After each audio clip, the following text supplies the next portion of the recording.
I can never tell when I go to games.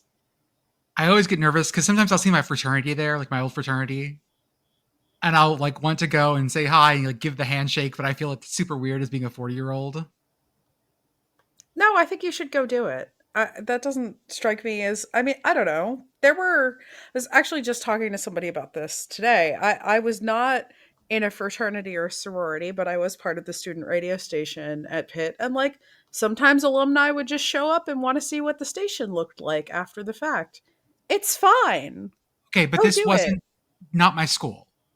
Uh, mm, hmm. Same fraternity, but not my school.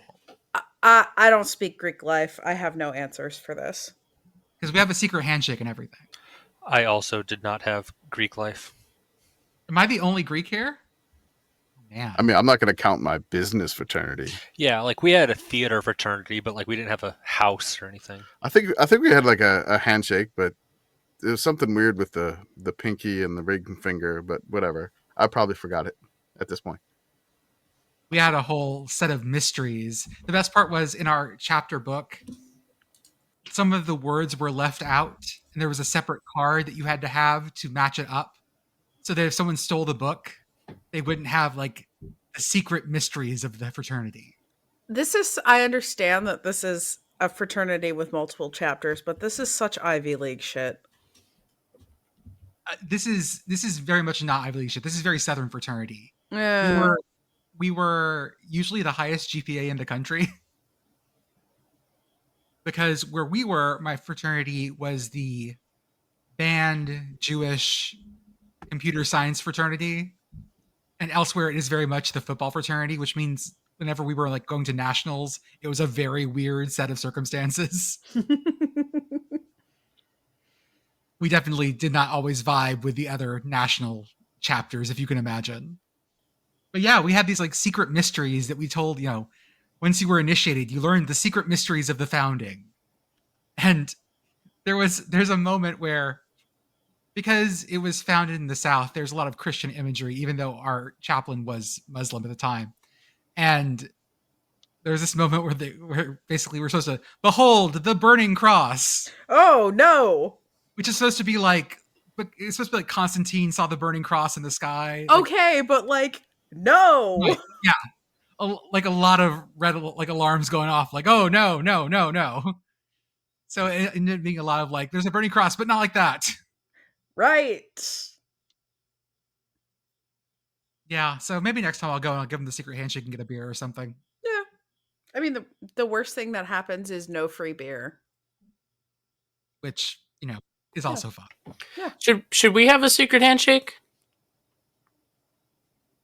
Like we're Masons? Yeah, I like this. Mm-hmm. I don't know what it would be like. People always talk about secret handshakes. I'm gonna be honest. I don't know what you do with a handshake beyond like shaking someone's hand. Like I know how to shake someone's hand formally. I don't like. How do you? What do you do to make it secret? What if our secret handshake is just like everybody mutually just limp noodles the fuck out of the handshake? Oh, I like that. Like the worst handshake ever. No. Or don't make that noise again. Don't make that noise again. Yeah, this is a great idea. Don't do that again. That is the limp noodle handshake noise. What if ours is you grab way too high? Like not just wrist. You're grabbing like elbow?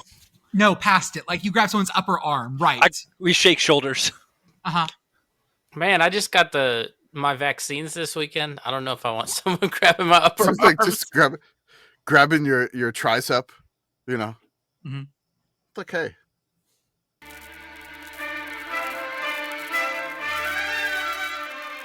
Sicko Melly back with your Sickos Game of the Week for Week 3.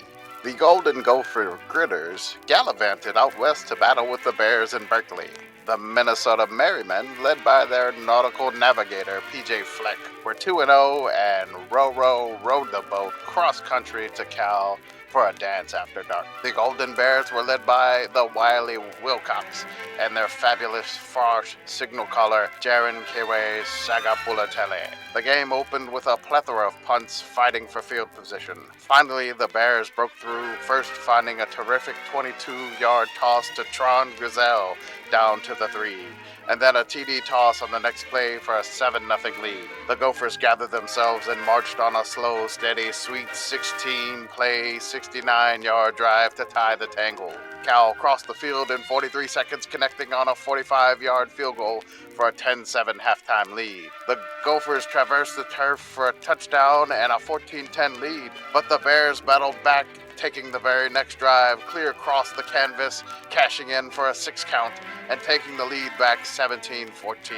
Minnesota muscled and mashed the Cal crew, furiously fighting, but only finding long field goal range, try for the tie. The Gophers kicker towed the kick, but pushed the oblong oval outside the golden goal posts. The Gophers' resolute defenders corralled Cal on the next drive, forcing a punt. The Bears' boot bounded downward, forcing the Gophers' returner to wave away everyone as the football floundered on the field. But the ball bounced tantalizingly towards the returner, taunting and teasing Parrish to pick up the pointy pigskin. The Gopher tried to grab the punt, but the ball bounded away into the Bears' paws. Cal cashed in the Gopher gaff for a treasure touchdown and 10-point lead, sending the onlooking Oski upwards in an oratory ovation. Cal 27, Minnesota 14.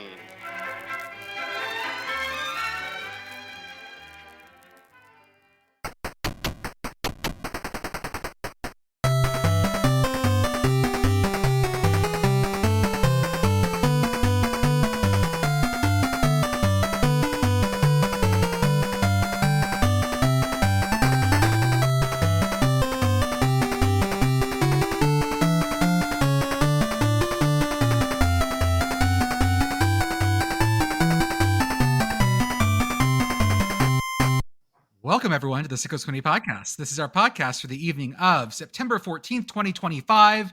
Week 3 is done. We now have at least three data points for most schools. 0 if you're in the Ivy League. We'll get you there, Ivy League, this week. Only 2 if you're Notre Dame. They're good data points, though, right? Yeah, I mean, some good data. So now, not only can you draw, you're not just drawing a line between 2 points, you're drawing a line of best fit. So now we're really making some assumptions, and that's We officially have a trend. Mm-hmm. Well, first off, as always, I am Jordan. With me tonight, I have Commish, Pitt Girl, special guest Andy, our correspondent, and Arthur on the 1s and 2s. Pitt Girl, how are you? I mean, I'll talk about it later. For now, I would like to tell the listeners that while I was driving westbound on the turnpike, I saw a bear on the turnpike on the side of the road coming down out of the trees between Somerset and New Stanton, just coming down like he wanted to cross the road, which I was concerned about because I was not the only car on the turnpike. I didn't see him walk into the road. I really hope he didn't. Andy, how are you? I am, as I said on Blue Sky and on Instagram and on other Discords, it is a great weekend to be a bee. That's all I got to say. Great weekend to be a bee. And also doing good today. I've got some leftover Snicker salad from my food fusion, and it's delightful. Nice. Commish? I'm doing good. I was a little banged up this weekend. I had to play one-on-one with my 2.5-year-old daughter for the entirety of college football Saturday while attempting to post. And I think my daughter won. There was a battle for screens. From what you were saying, it sounded like she won. It was a battle for screens. It was a battle to get her to not jump off the couch and give a flying knee to my rib cage, which was difficult to deal with. But I battled through. I fought through adversity. I finally got her to go to bed around Minnesota and Cal halftime, I think. Oh, Jesus. Which is when my wife and my son returned from their trip to Austin and back, which. Yeah, I fought through this one. I toughed it out. I gutted it out, and I was able to come away with a win. And a nice fire drill field goal for the Hawaii test worked out too. Well, ladies and gentlemen, first off, we need to start with the carousel. Oh, I'm glad we have this music. Yeah, this is real good. The coaching carousel has begun. We have it two fired coaches on Sunday morning. I'm honestly a little surprised we only have two. Go on. Is the Virginia Tech one official? Last It I is saw, they were planning on it. That was planning in the morning, and then official probably about an hour or two after that, they advised him. Okay. We start with Deshaun Foster, UCLA head coach, after 1 season and 3 games, is gone. After losses this year, including to UNLV and New Mexico. We'll talk about the New Mexico game in a little bit, but Deshaun Foster is out at UCLA. And then across country, Brent Pry at Virginia Tech, after losing to ODU for the 3rd time in his career. No, I thought it was only his second ODU loss. I thought he was 2-2. Yeah, Split Zone said 2-2. he was Okay. 2-2. Okay, 2-2. Second loss. Not surprised that these triggers got pulled this morning. This is pretty early. Week 3 is earlier than usual when we see this. There's But plenty both of time these- to right those ships. I don't think week 3 is that early because I literally just looked up a bunch of previous power conference coach hirings because I wanted to see something. And week 3 is not that early. There have been plenty of years where this is when it starts. I have been looking at the numbers, and over the past 2 years, I would say there have been an abnormally small amount of power conference coach firings. I put a little chart that I just made in the show notes that maybe we can screenshot and put it where other people can see it. But last year we only had 3 power conference coach firings, right? It was North Carolina, West Virginia, and there was one more, Purdue. And so there are a couple of things going on here. I think one is we've seen a trend of coaches leaving rather than getting fired, leaving before they can get fired. Yes, the Scott Satterfield. Yes, That actually, Mm-hmm. that actually really comes up with Chip Kelly, because if you remember, Chip Kelly, there were all sorts of rumors about UCLA firing him, and then they just never did. And rather than coach another season at UCLA after that, Chip Kelly took a coordinator job. And he took that coordinator job relatively late. So Deshaun Foster, when UCLA hired him, that was on a short time frame. That wasn't, in the full coaching carousel, so to speak. UCLA had already decided we're not going to do a coaching search this year, and then they had to do one. So, he took over. It's kind of I try not to grade coaching hires because, I certainly don't know what's going to work, what's not going to work. Nobody does, really. There is kind of a red flag when you are hiring someone later in the cycle, and a key component of their hiring is they would take the job, or they have, some connection to the program that would make them interested in the job outside of just because they want to coach there and win games. And I think that was kind of the case with Deshaun Foster. I don't think he was set up for success. And, I don't know what's going to come next. I think both of these schools need to look beyond the head coach for where their problems are, because this is not, these coaches that they fired today are not the first coaches to underperform there. And, I think that there are some structural issues in both of these places. I can agree with that. Deshaun wasn't set up for success. Would you rather somebody prefer somebody to do what the Frank Reich experiment is in Stanford? Hey, it was a weird off-cycle thing. It's let's just hire a dude for a year, and then we'll start anew in the off season. I mean, Baylor did that, and it Yeah. worked okay. Yeah, what was it? The Jim Grobe thing, right? Yes, the Jim Well, I Grobe mean, experience. the Jim Grobe experience where he started 6-0 and then finished 6-6, right? Yeah. Yeah, I mean, So- It's fine. I think the one, there can be arguments either way.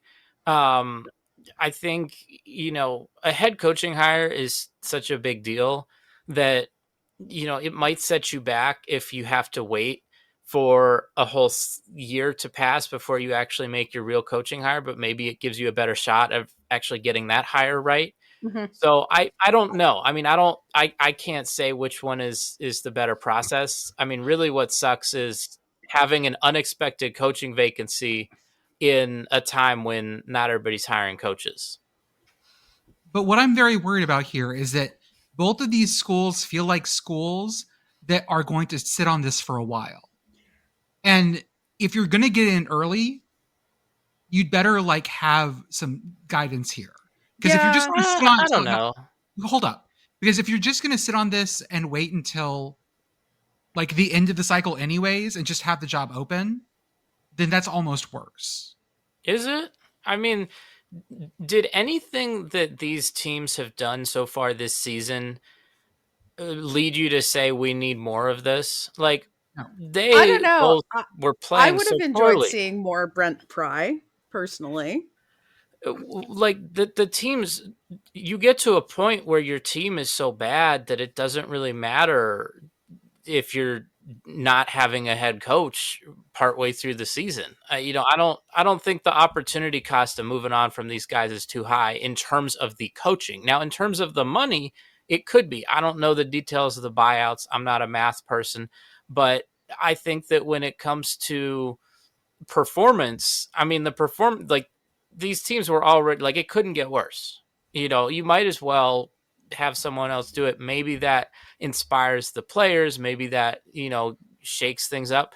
Maybe it doesn't, but I don't think there's any rush necessarily. I mean, if you're hiring someone who's a sitting coach, they're probably going to want to wait till later in the year anyway, when their season is done. And so I don't think you need to be in a rush saying we need to get a guy now. If your best candidate is someone who wants to finish coaching the season out at a current job, then that's the timeline you work with. I'm just pondering, what if it does get worse for VT and they lose to Wofford next week? I mean, anything's possible. I think Virginia Tech, I think it's really interesting because, people kind of think about the history, and there's a lot of history at that program. But, we're kind of at the point, especially if you think about recruits, there's no recruit out there that's old enough to remember any of that history at this point. They've been, even the later years of Frank Beamer, once it got to the end, were not great. I mean, Yeah, it wasn't 7-5. right. It wasn't this bad, but like he was going to overtime 0 against Wake Forest. And so the two subsequent coaches they've had have not gotten the job done. But I mean, I kind of wonder about a program like Virginia Tech because, this new NIL era, finding money is important. And, Virginia Tech is one of the more remote power conference teams. I mean, like when you look at where they actually are, like Virginia is a pretty populated state, but they're not near where all the people live. No. And the other thing about this, and I am paraphrasing from probably Split Zone, is that VT is like a fairly large school, but not as big as you think it is. And their alumni is like disproportionately engineers and the kind of people who will show up for football games, but are not big money donors.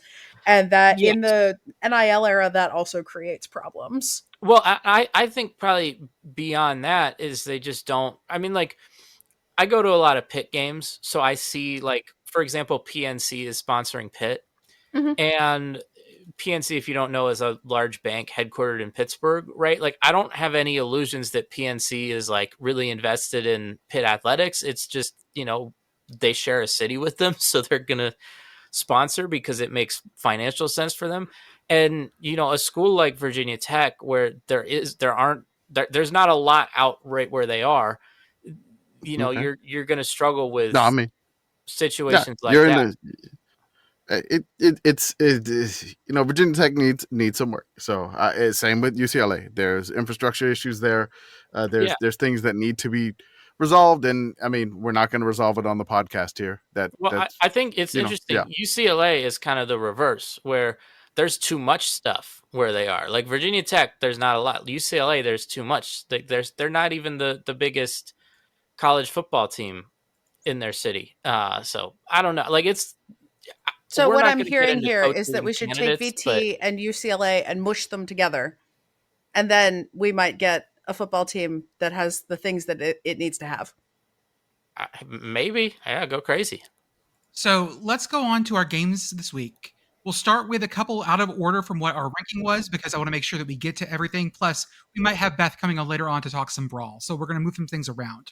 First off, New Mexico 35, UCLA 10. UCLA got their butts kicked up and down the field on Friday night. Interesting thing here, or the funniest thing, was Reddit CFB post, UCLA reportedly exploring a move to the FCS Big Sky. Source, I made it up. Big Sky Conference responds, no thank you. Jesus Christ. I'm gonna have to text their social media person that I know. Again, yeah, it was not good for UCLA. They got ran over by New Mexico. Like an absolute just butt kicking. This was not close. It was never close. 298 rushing yards for New Mexico. Yep. Average 6.5 a carry. Woo! And New Mexico turned it over one more time than UCLA and still won by 25. If I am UCLA, just throwing it out there, Jason Eck, not the worst choice you could make. Not always the best thing to hire the guy that beat you. No,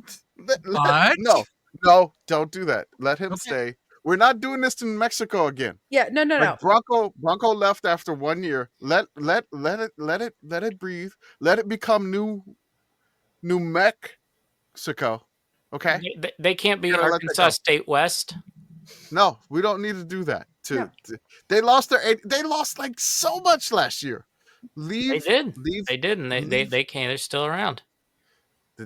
I mean, also, couldn't UCLA just hire Dan Mullen?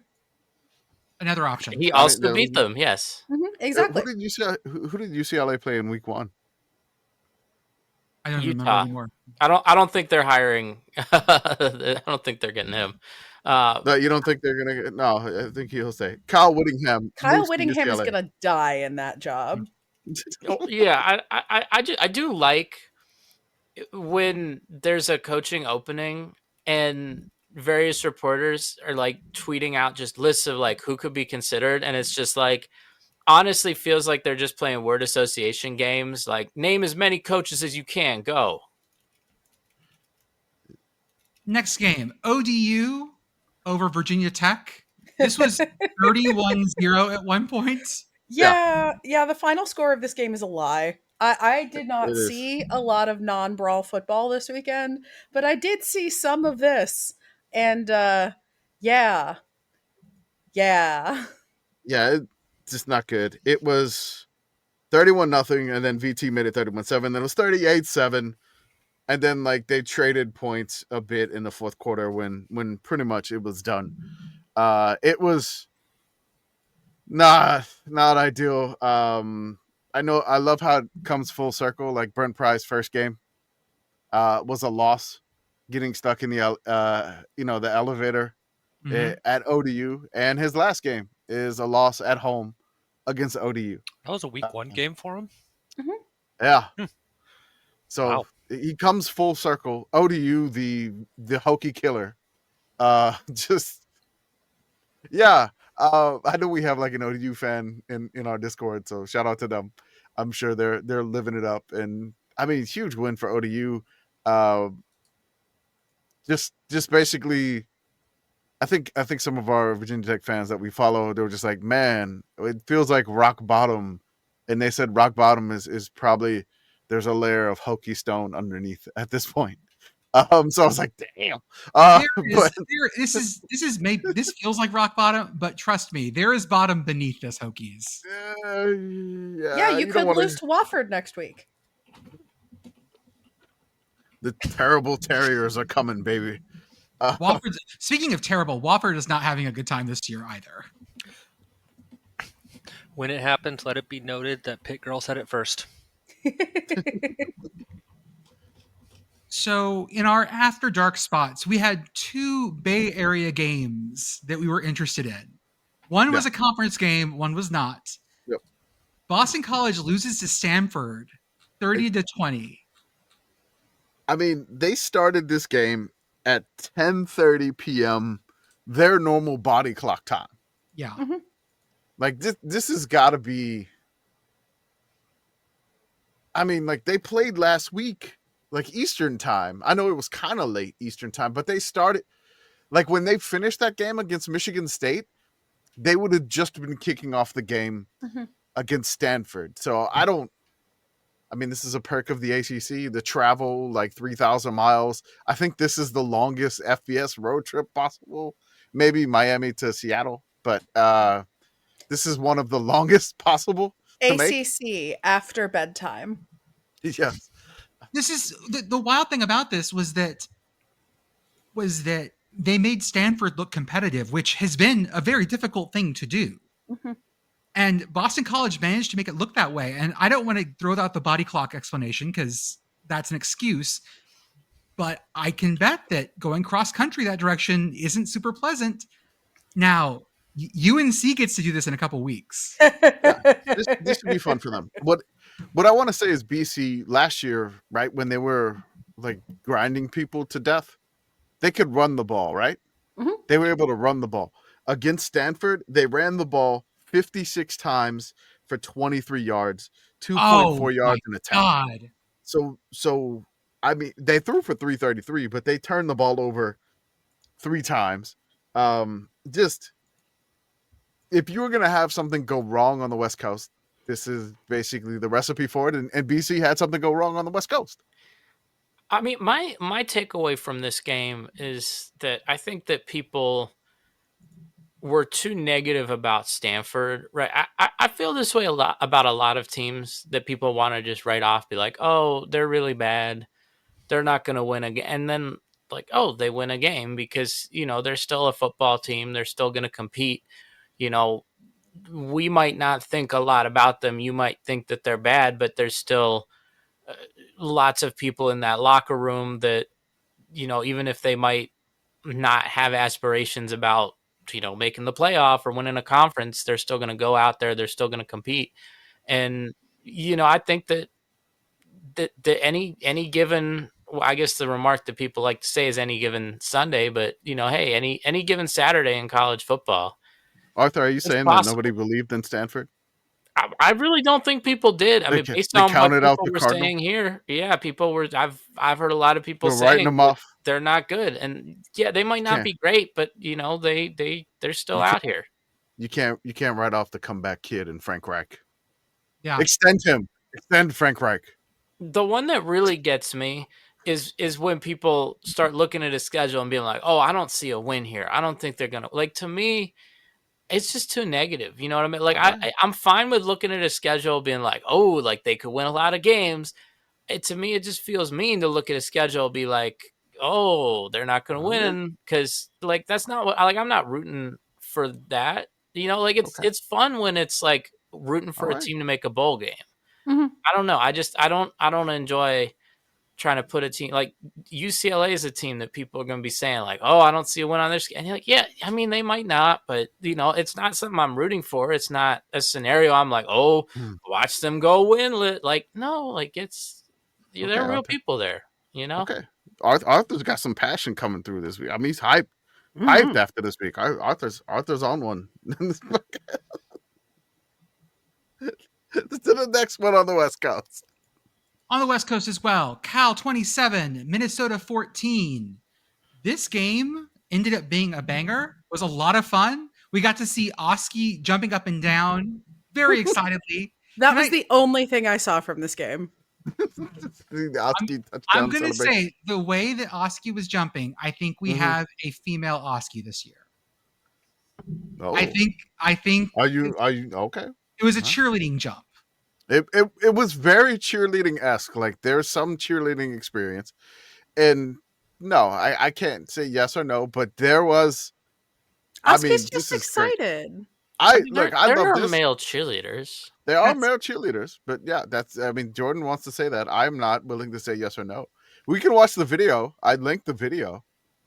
The only mascots where I'm pretty sure about the gender of the people inside the costumes are the one at Kennywood, because I know for a fact that they were all women because they all had to share like a changing room, and so they were just like, okay, we're just all women in the costumes. Maybe that's the same place at Cal. Maybe they've changed it because I haven't worked there in a decade, but back in my day at Kennywood. I think the interesting fact here, this is from Josh Dubow of the AP. Cal and Stanford beat FBS opponents on the same day for the first time since December 5th, 2020, when Stanford beat Washington 31-26 and Cal beat Oregon. 21-17. This is the first time they both did it at home since November 26, 2016, when Stanford beat Rice 41-17 and Cal beat UCLA 36-10 in Sonny Dykes' last game. Dude. Ouch. It's almost been a decade since they both won at home on the same day? Against FBS opponents. Against FBS opponents. Okay. All right. There's a little qualifier there. This one, I think Minnesota kind of let this one get away. They missed a 51-yarder, which is, again, college kickers fine, 51-yarder. They're not supposed to make them, even though everybody's making all these now all of a sudden. But they're not supposed to make them. Old man Commish. Kids are kicking know, too far these days. Back in my day, kickers could not kick a 47-yarder. But no, it's like if you had a kicker kicking a 48-yarder back in my day, that kid's going to the NFL. Now it's like, walk off 55-yard field goals like it's nothing. It's good from 70. But no, this one kind of hinged on there was like a punt by Cal, and then the ball hit the ground, and the returner's like, everybody get away from it, get away from it, get away from it. But then like the ball was like, are you sure you want to get away from me? It kept going, inching closer and closer to the returner, like Corey Perry. And it was like, are you sure? I'm coming your way. You know you want to pick me up. You know you want to pick me. You want to do it. I'm going to bounce right to you.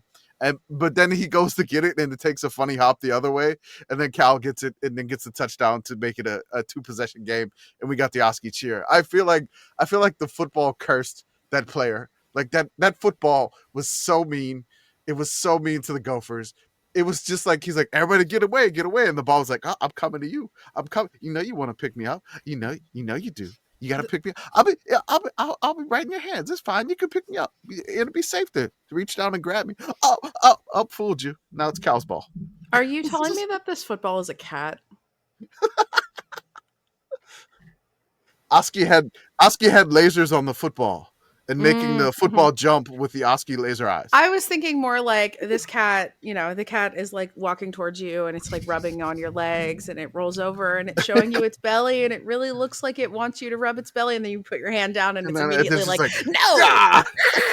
And it knows I'm allergic to it, so it wants my attention.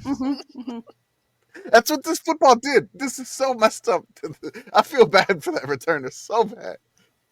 I want to shout out at Woke Football Mob, Callie Wake, who follows us. Yeah. She said that she was going to post feet if Cal lost. Didn't have to post feet, so she's very happy. Hooray! No free feed on the internet. No free feet. These college football I'm bets. not going to tell you how many people bookmarked that tweet. Oh no! Horrifying. Oh Lord. A Oh, horrifying number. tangential.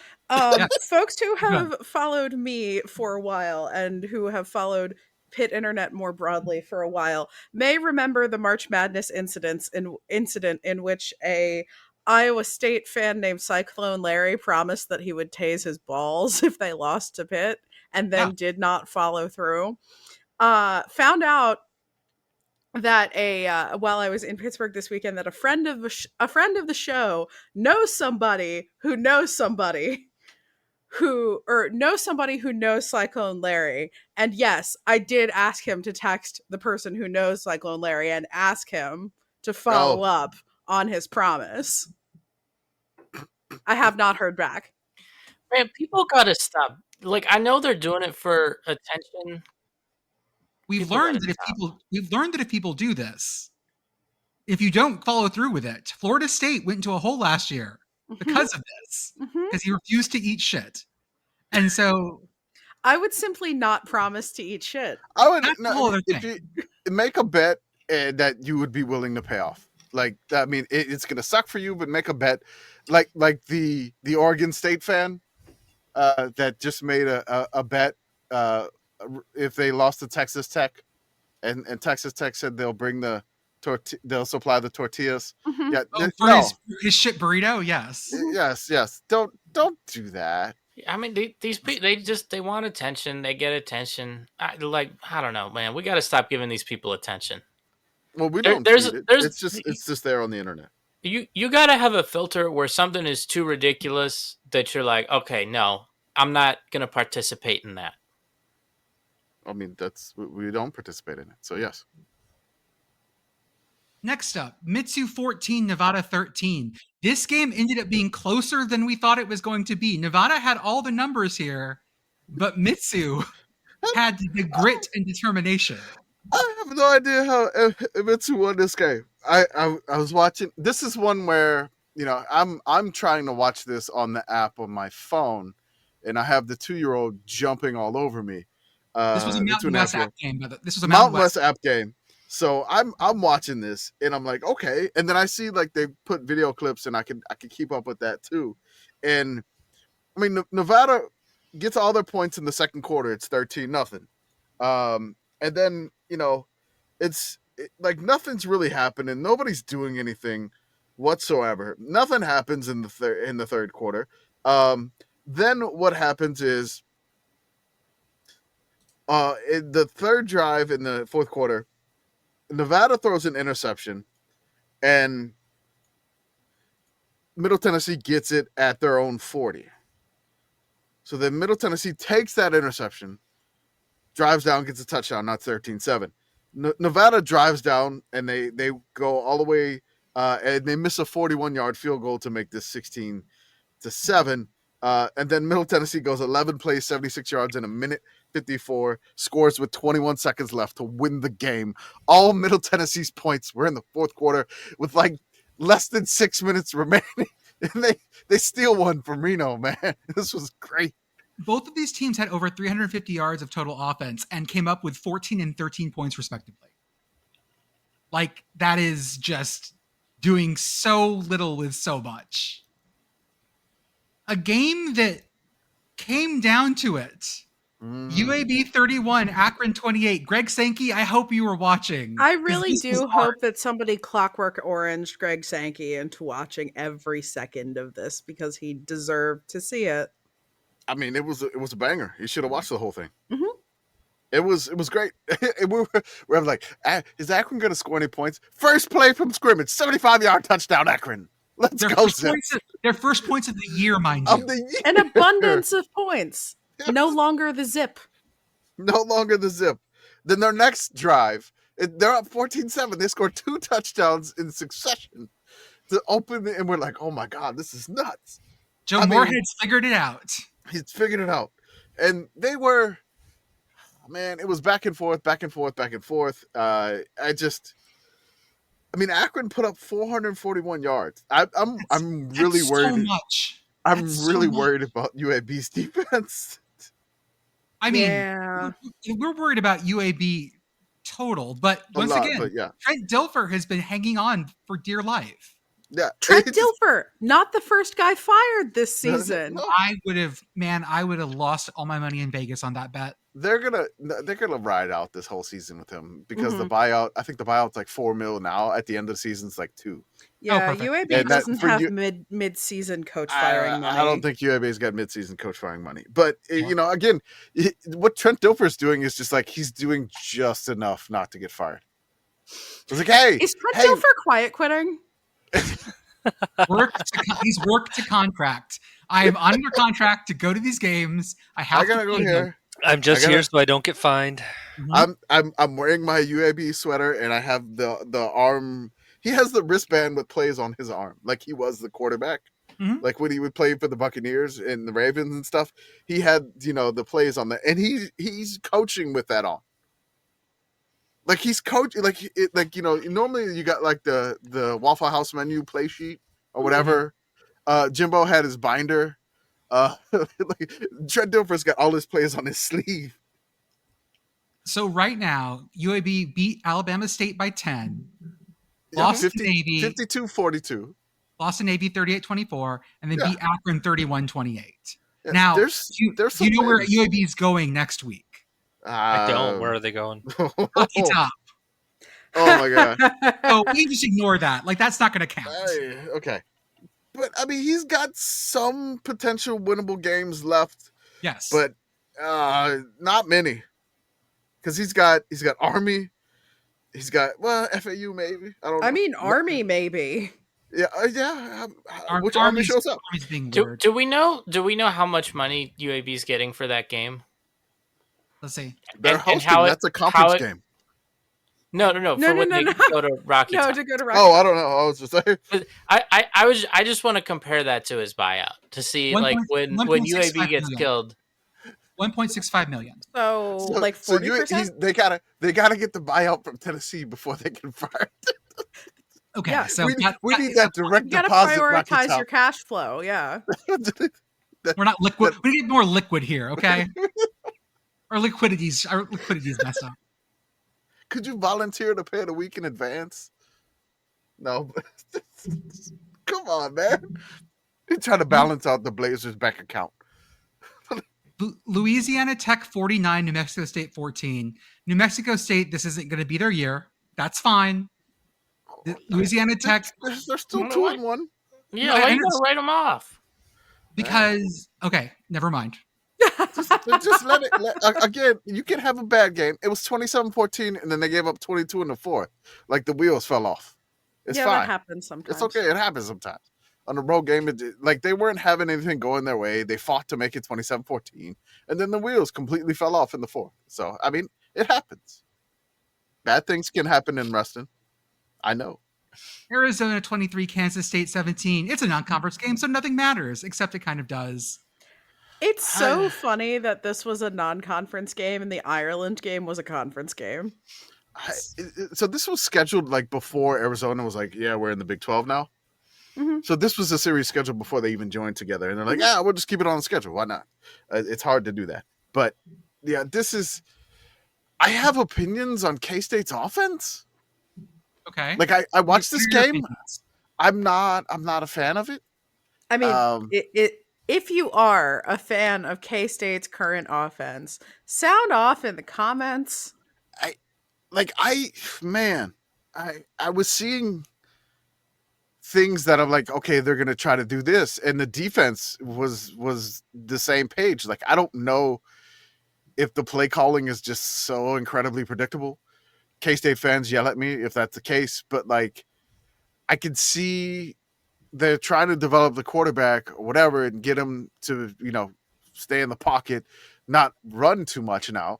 But like I'm like his game is running and outside the pocket, but it seems like anytime they get into predictability situations, like if it's 3rd and long, they got nothing. If it's like 3rd and 3, they still may not have anything because, hey, they got 3 tight ends in the formation. Of course, they're going to try to leak one out for like a 2-yard completion and hopefully break a tackle for a first down. It was just not good. On the other end, I mean, Arizona good. This was a tough win to do this. You didn't play your best, but you were able to gut out a win. And you're 3-0, Arizona, compared to what it was last year at 4-8 overall. Starting 3-0's got to feel good. Arizona's quarterback Noah Fifta goes 16 for 33 for 178. I'm sorry, say that again. Fifita, sorry. Sorry. Thank you. Noah Fifta. Noah Like Fifta. Fafita, thank you. I didn't make you say Sagapulatelli. It's okay. No, thank God. It's okay. What was the other guy's name on Cal that he kept throwing to? Tron. No, Trond Griswell, or is it Tron? Trond. Tron Griswold. I said Okay. I think I did say Tron in the Sick O'Malley intro. So you may have to. I tongue twisted myself really bad on that intro this time. I don't blame So you. I hope you enjoy it. I enjoy doing that so much. Is it appropriate, since Cal is in the Bay Area? Like, we talk about the Georgia quarterback naming convention. For Cal, is it just first name and last name that both could be tech companies? Mm. The wide receiver's he's from Utah. He's from Park City, Utah. But apparently there's a back for Trond. Like his friend, like his dad worked with a Norwegian person, so it's a Norwegian name. And so they named him after that, which is crazy anyway, but that's awesome. I would buy Trond as a tech company, though. Like, that is 100% plausibly like some weird tech startup that's doing something mildly evil. I posted that, and then they had Cal fans on Blue Sky had graphics of like the movie Tron. He fights like for the user. Trond, and they had like. I don't think I put it in the podcast chat. Houston 36, Colorado 20. Colorado has quarterback issues because they don't know which quarterback they're going to play, and they're still figuring that out. You mean Dion doesn't know what to do when his kid's not the quarterback? Huh. That seems to be the issue. Houston is quietly 3-0, a big upgrade from last year. That was very quiet. I didn't realize that. Right? One of those where if you had to guess what Houston was, 3-0 would probably not be your bet. But no, I would assume like 2-1. Yeah. But 3-0 and doing really well at that fact. We will see how Houston ends up the rest of this year under Willie Fritz. Willie Fritz is doing his thing where he's just making a very solid, competent team. It's a lot of fun to watch. How dare he? I know. It's not necessarily flashy, or it's just like it's solid football. This isn't the old like Houston's going to pass for 8,000 yards football. We're not doing that. A terrible representation of H-Town. That's why Rice is making up for it by just running the fucking ball. This is Willie Fritz is Houston football. He's just taking it easy on I-10. He's not speeding. He's just in a giant slab, just slow and going slow, just enjoying, the right lane of 610 in Houston. That's what he's doing. And meanwhile, Rice is like, just one more running lane, bro. One more running lane, bro. You just expanded two more running lanes, bro. We'll finally fix this. Traffic will go easier. Just 2 more running lanes, bro.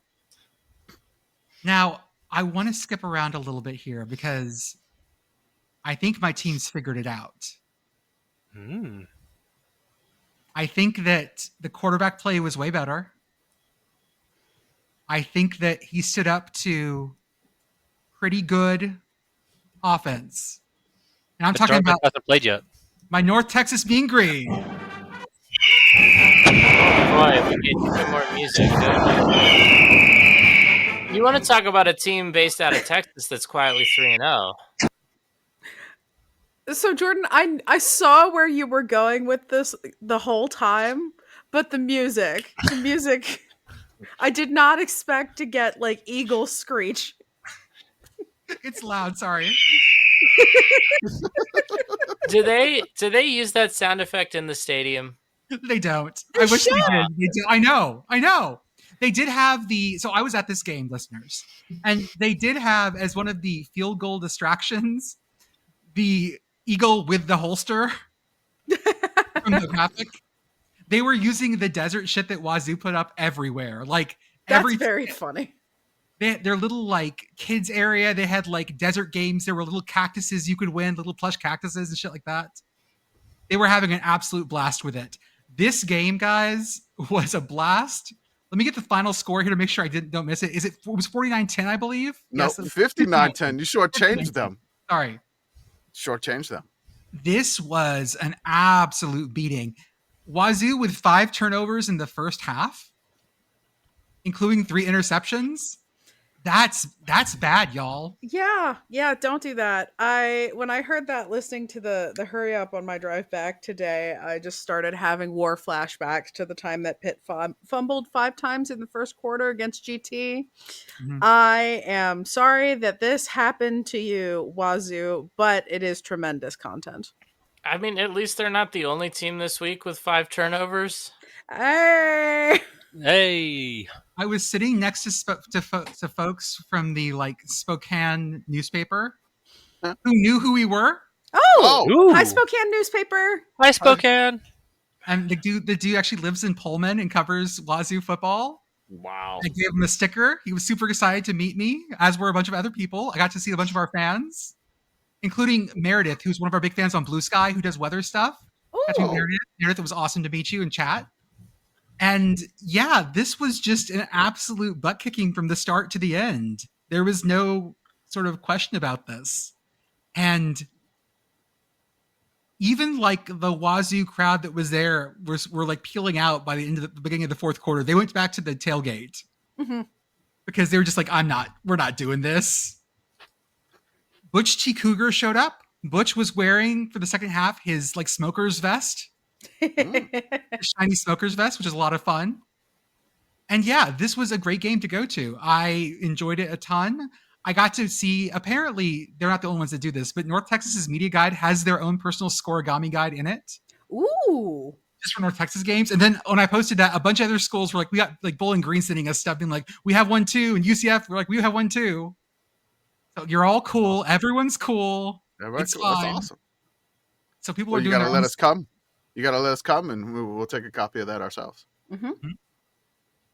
I did get to meet a bunch of our fans, handed out stickers, even some Wazoo fans who were there, who were fans of ours. So that was really cool. And yeah, it was a great time. I'm glad I was sort of in the press box because it was kind of hot as shit. Mm-hmm. One of the coolest things was they had, I forget his name. Let's see here. What was his name? A trombone player. Tom Bones Malone. Ooh. A famous trombone player. Played halftime with the band and also did the Star Spangled Banner on trombone. Cool. That's Very nice. cool. That's something that North Texas, when I was there, I always thought that because there's so many sporting events where you need a national anthem, you should just go through the grad school at the College of Music and just ask for volunteers. No matter the instrument. It doesn't matter what instrument it is. Just if you want to go do the Star Spangled Banner, just go. Clarinet, oboe, bassoon, harp, whatever you want to do. Jordan, I'm sorry you missed your chance to do the bassoon national anthem. I am too. It would have been some polo match. I've got Alumni band. Fair. So yeah, it was a great time. It was middle school band day as well. So a bunch of the middle school bands showed up and got to go on the field with the UNT band, which is always great. Yeah, the game was sort of an afterthought since it was just such a beatdown. Wazoo is going to need some more offense this year. North Texas has placed themselves in a spot. I don't think they're going to win the American, but they're going to do really well this year. I think this means Eric Morris isn't long for Denton. I think that it's going to end up being one of those situations where he's doing so well there that he's going to get offered something bigger. I also got to watch Reese Poffenbarger play. There's a name you haven't heard in a while. He's still around? He was at Miami last year. He was competing. He was competing for the starting job against is it Mestamaker? Yeah. He was competing for it, and it was a battle in camp, and they went with Mestamaker, which seems to work out so far. Reese Poffenbarger, hearing his name again triggered the same sort of like slot machine spinning thing in my brain as finding out that Robbie Ashford is still in college football. We'll talk about him in a minute. But just forever flipping on a random game and then pointing at my TV and being like, I know that guy. Why is he still here? Wazoo definitely switched quarterbacks after the third interception. Yeah. Like you do. But that happens. Yep. Drew Mestamaker actually went 24-29 for 211 yards and 4 TDs, but still did not make our Detmer list, unfortunately. We'll talk about Caden Veltkamp and FAU in a little bit, but he is still currently at the top. DJ Lagway making some big steps on the Detmer chart. Hell yeah. 5 interceptions will do that. Make way for DJ Lagway. On Thursday night, NC State 34, Wake 24. Man, I thought Wake had this thing. Wake was ahead, and I was like, Wake's got this thing, baby. This is a Wake game. And then it all just disintegrated in the fourth quarter. I mean, you could say it went up in smoke. Well, that was the first quarter. So what happened, Commish? I was so hyped for this Thursday night game. Like, this is the perfect Thursday night game. This is what it is. ACC, NC State, who is built for Thursday games, and which I think I have Kevin on this now, our Lord of the Spreadsheets, Kevin, trying to figure out who's played on Thursday the most. I don't know how many years we go back, but we're gonna do that. But it feels right. NC State, Wake, ACC Thursday night game is beautiful. Wake starts really hot. Apparently started way too hot because they caught a barbecue food truck on fire. Which I mean, one little barbecue food truck just producing smoke for the entire stadium. The camera was in there. The camera was like in the middle of the fire. So I ended up, obnoxiously, with my boyfriend and I ended up going to our favorite local brewery for dinner, and I saw some of this on their TVs, which are hung up very high, but I was keeping an eye on the game. And it really looked like, you know how sometimes in dome stadiums they'll set the fireworks off inside, and then it looks like they've hotboxed the whole stadium for the entire first quarter? It looked like that, but outside. If the smoke is blue, you're good to go. Our friend Harry, you asked Harry Lyles Jr., our friend. Did he respond? He did. He said he immediately tossed his suit into the fucking dry cleaner when he got home. Oh, yeah. You mean he didn't want to smell like a smoked meat? Seriously, like if you go to a barbecue restaurant around here in Texas, like you go home and your clothes take that smoke with you. I can't imagine how bad that was. And just like, this has got to go to the cleaners immediately, because if you let that sit in the room, that hotel room is going to smell like smoke within like 10 minutes. Like, you're not going to get rid of that smoke, especially that much. It reminds me of the days back when smoking was allowed in bars. Yes. And like, we had dedicated pairs of bar jeans. Like, these are going to smell like smoke. They're going to smell like beer.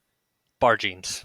There was when I worked in restaurants and I bartended and where you could still smoke and that stuff, because I'm that old. Like I had specific work jeans. I had specific clothes. Like if I went out, I'm like, this stuff is going straight to the washer, or I'm putting this in like a vacuum sealed bag to preserve, like just like not ruin the rest of my clothes. It gets that bad.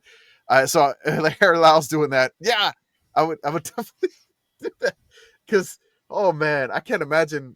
But I mean, if it smelled like brisket, I'm sure that was pretty good. But get that man another fire extinguisher. That was the tiniest fire extinguisher I've ever seen. Like, you need a big one, sir. Fire extinguisher companies, sponsor that man. Sponsor that. Oh my God, there's so much smoke. ServPro, come in. Can we get like a business idea, something called bar jeans, but it's just, I don't know, like jeans for going to the bar, but it's not smoking related anymore? I mean, I used to have basement jeans in college, or basement shorts, like the shorts I wear to the basement because they were going to smell like beer. And everybody has those clothes of like, hey, I'm wearing these shorts because I'm doing laundry today. Yeah. Right, but I'm saying like a way to sell this, make it a trend, and then that's like what you actually pay a lot of money for. Okay, so like, does it have a thing? Does it have a spot for your what's the new like chewing smoke, like the Zen? Everyone does now, Zen. Yeah. Your Zen pouch. So like Uber for bar pants. Oh wait, no, I like this better. We'll bring you a pair of bar pants. You're renting pants. We have a taxi for your pants. Pants as a service. We'll have like, it's gonna be like a little bit of a van where you have like a changing room, and you can change, and then just there you go. We'll And we drive by. immediately get rid of your pants like scrubs. We'll immediately get rid of your pants. We We got just- tongs and everything. Tear away pants. We just hang out in front of clubs. The bouncer's like, "You're not coming in. Pop in here, change your clothes, Right. try it out." Swipe. Here you go. Would you like to tip us? Yes, you would, because we saved your life. We're going Pants to is- pants repurpose is every generous. phone booth that's left, and you can feel like Superman. Dad, Ooh. Dad, okay. Do we still have phone booths? I don't think we have phone booths anymore. I mean, we're definitely not using them anymore. That's why we can True. use them for this. I didn't know if they just tore them down, but There was a Are payphone. there phone booths in Omaha? There was a payphone in front of Hillman for a really long time, but it wasn't in a booth. It was one of the ones that it's like just the phone and it's got like the little thing, but you don't step all the way in the booth to use the phone. And there was also one not that far from my apartment, but both of them are now gone. Lost to the sands of time. As of 3 years ago, there were at least 2 in Omaha. Gotta go visit them. Remaining payphones. So just shout out to Chalk's Barbecue and Southern Catering. They got all this advertising for like smoking For out, being on fire. smoking out for being on fire. This is not fog, but smoke from a food truck. Oh, that's not a phone booth. That's just a payphone. I am immensely, immensely pleased to inform you that I have found another website that is like lsufootball.net, a website maintained by one person that is holding up an important corner of the internet, and that is payphone-directory.org, which appears to be owned by one person, managed by one person, because the Pennsylvania directory at the top of the page reads, "This section contains payphone numbers from Pennsylvania that people have sent to me." And then there's a list. That's what the internet used to be. And it was better that way. And it tells you where the payphones are. Wow, there's a whole bunch of them inside giant food stores, like inside grocery stores, it seems. Folks, if you want to be as cool as Hold on. One final fact. Shout out for our friend David Hale, who's been on our podcast before.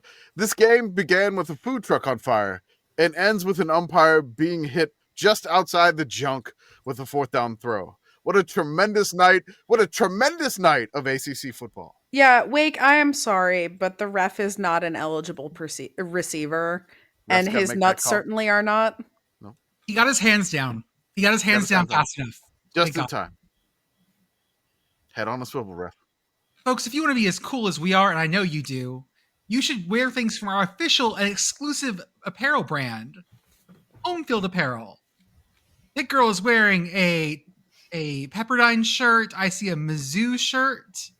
I see a New Mexico Lobos shirt. I'm wearing my Rice Band shirt.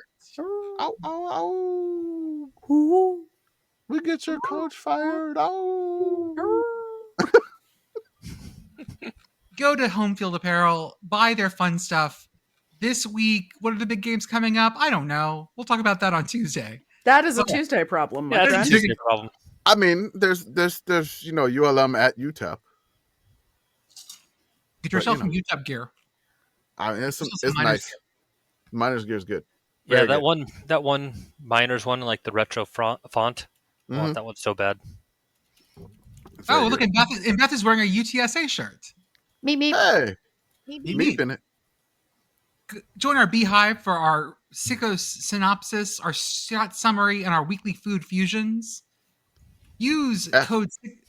Go ahead. Oh, that's it. Like, our corn correspondent writes the food fusions. He's got a doozy coming on Friday. He Dude, it says was so good. It was so good. He wants to make it again. So I'm excited Ooh. to read this. So subscribe to our beehive, our beehive. Behave. If you're looking for tickets to awesome things, use Vivid Seats. Use our offer code SICKOS20 for $20 off your order of $200 or more. New customers only. Check out our Patreon for $5 a month. Get access to our Discord where you can chat with us throughout the week with our weekly rankings debates, our live chat during the games, and see all the stuff we post throughout Saturdays in the entire week, especially our research and stuff like that. A lot of fun. Go to our merch store, sickoscommittee.org. We now have Hawaii test stickers up and going. Commish made those, so we got those selling along with our Macoon merch. Yeah, I may tweak that a little bit further. I made that at like 12:15 a.m. after It's very good. I just I may tweak it a little bit further, but it's a blue book. It's a Hawaii test. The Scantron sticker didn't work out well. Like it wouldn't. Like I was trying to do the Scantron for it. It just didn't work in a shape or 3x3. So I was like, let's just go with the blue book. Yeah. Let's do that. I'm good at essay tests. Check out our YouTube. We are now posting every safety we can find on there. They're not monetized since we can't monetize other people's footage, but that's fine. No, apparently, like there's something called like XO Digital Sports that like owns everything, and I'm like, what is this company? I'll have to figure that out later. They're a company that basically does copyright stuff for the big companies. Yeah, not fun. But just watch the videos anyway.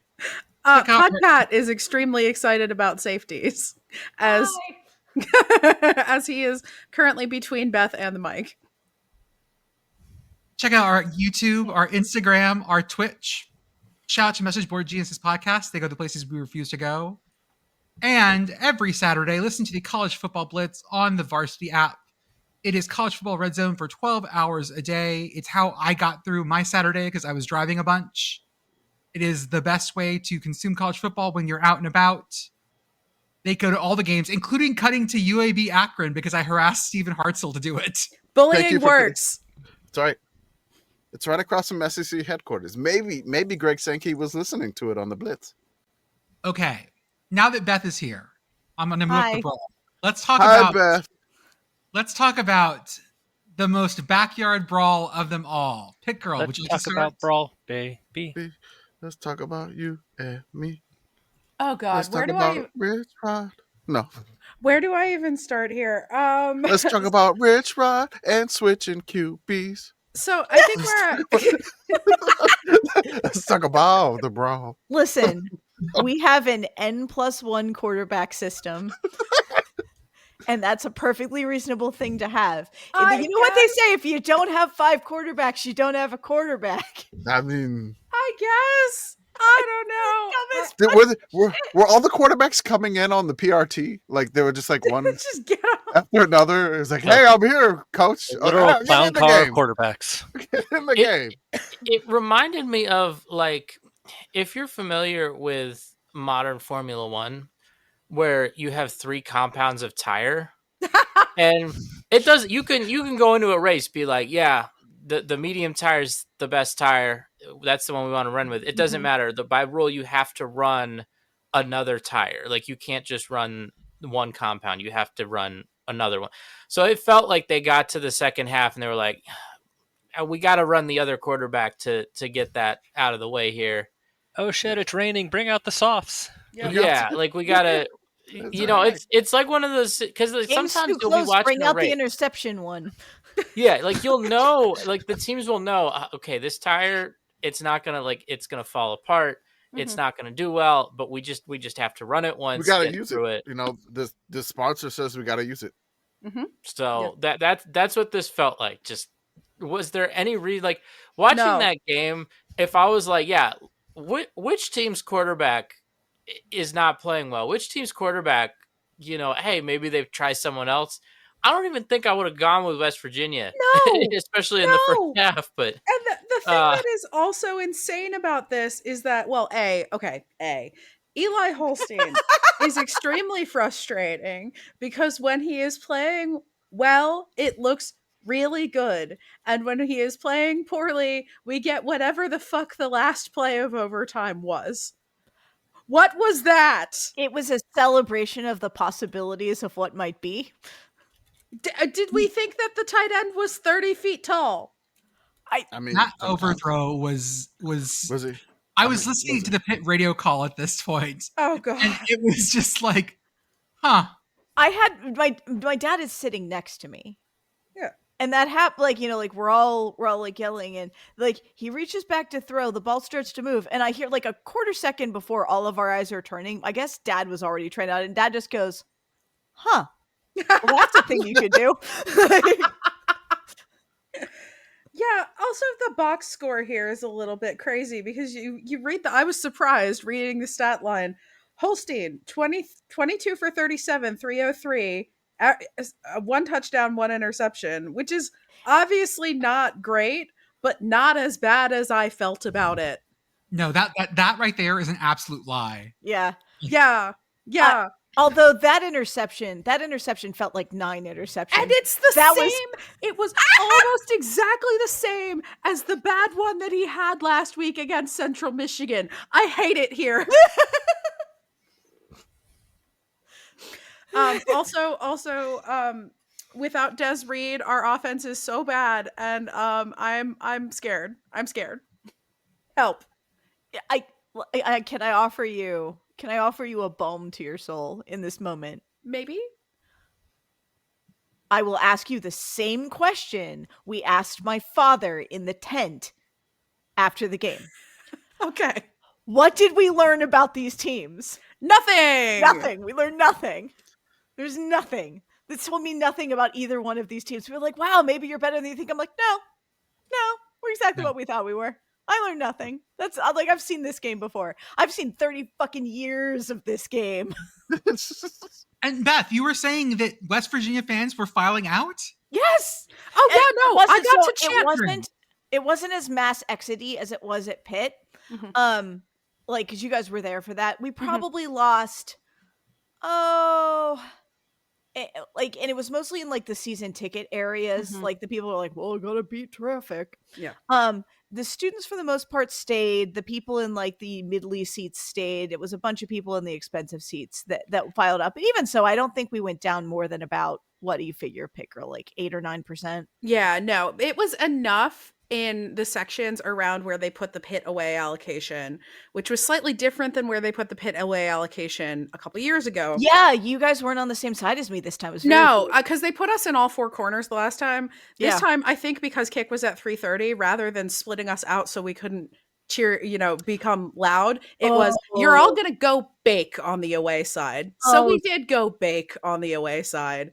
But there that were might have been my fault. Sorry about that. It's I okay. did call the athletic department and I'm like, so listen, you need to consolidate them to one area, preferably high. So Yeah, sorry about that. It's okay. But there were enough people in the West Virginia parts of our section departing once we went up 10 that we were doing the go home Mountaineers thing at them, which was a bad idea in hindsight. But also, they were leaving. Don't leave. Don't leave. I literally, so one of the people, His grandmother thought Pitt won this game because Oh they my turned it God. off and switched to the Phillies game. And I was like, tell me you're new without telling me you're fucking new. correct. Like that's not how this game works. That's not how this game has ever worked. It is mystifying to me. One of the people who left is one of the people who was in my season ticket collective for years and years and years. Former head of one of the state alumni associations, has watched more brawls than I have. And he looks over at me like right as like Pitt goes up 10. And he's like, well, looks like this one's over and I'm going to go. And I'm like, what are you doing? And he's like, well, got to beat the traffic. The amount of, I was walking back through the blue lot after the game, just sending him the shit talkiest text messages I possibly could. Now, Pitt Girl, you ended up on the broadcast? I missed it. I did. This was around the time that Pitt scored the touchdown. I think the 2-point conversion was under review. I haven't gone back and watched, and probably won't, but people sent me screenshots and they showed the Pitt section, and I'm just kind of there. Like my friend, one of my friends that I'm there with is surrender cobraing, and 2 of my other friends are talking to each other, and I'm just kind of there dancing.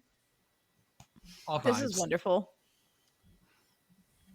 Now, I believe that we're going to do a dramatic reading of some texts. Where do you want to start, Pitt Girl? Wherever you want to start. Maybe the one where I say that I think you're going to win. Okay. Okay. All right. Where is that? Let me scroll up. Yes. Go ahead. Okay. I think you're going to win this, frankly. That makes one of us. This fucking game. I was screaming, why are you like this at the half? Ah! Same. Hey, Neck. I was on ESPN in a crowd shot. Now it's our turn. Now it's our fans' turn not to understand how the brawl works. Listen, if you're going to flop, you guys need to coordinate. You can't have 2 guys down. I am kidding. I hope you know this. I do. We have room over here if you want to come over. I would like $1 for every person I just explained late substitution to. Are you okay? This is a safety check. Are you okay? Neither of us is okay football-wise. This game. Obnoxiously Pit Boyfriend is watching, which only means bad things for me. He literally just texted me free football. I'm having heart palpitations, so that seems fine. Is fine. All is fine. Is fine. I need an adult. Beth, you are my adult. Ah! And then it's just screaming. It's just screaming.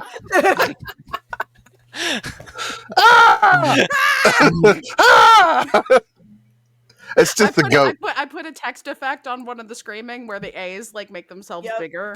Then at one point you asked me, like, why did you just you just fucking scored it? I'm like, you know fucking why. Beth sends me Rich Rod's presser afterwards.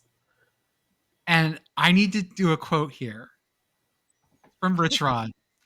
The genesis of O-line and D-line play is big guys moving other big guys against their will.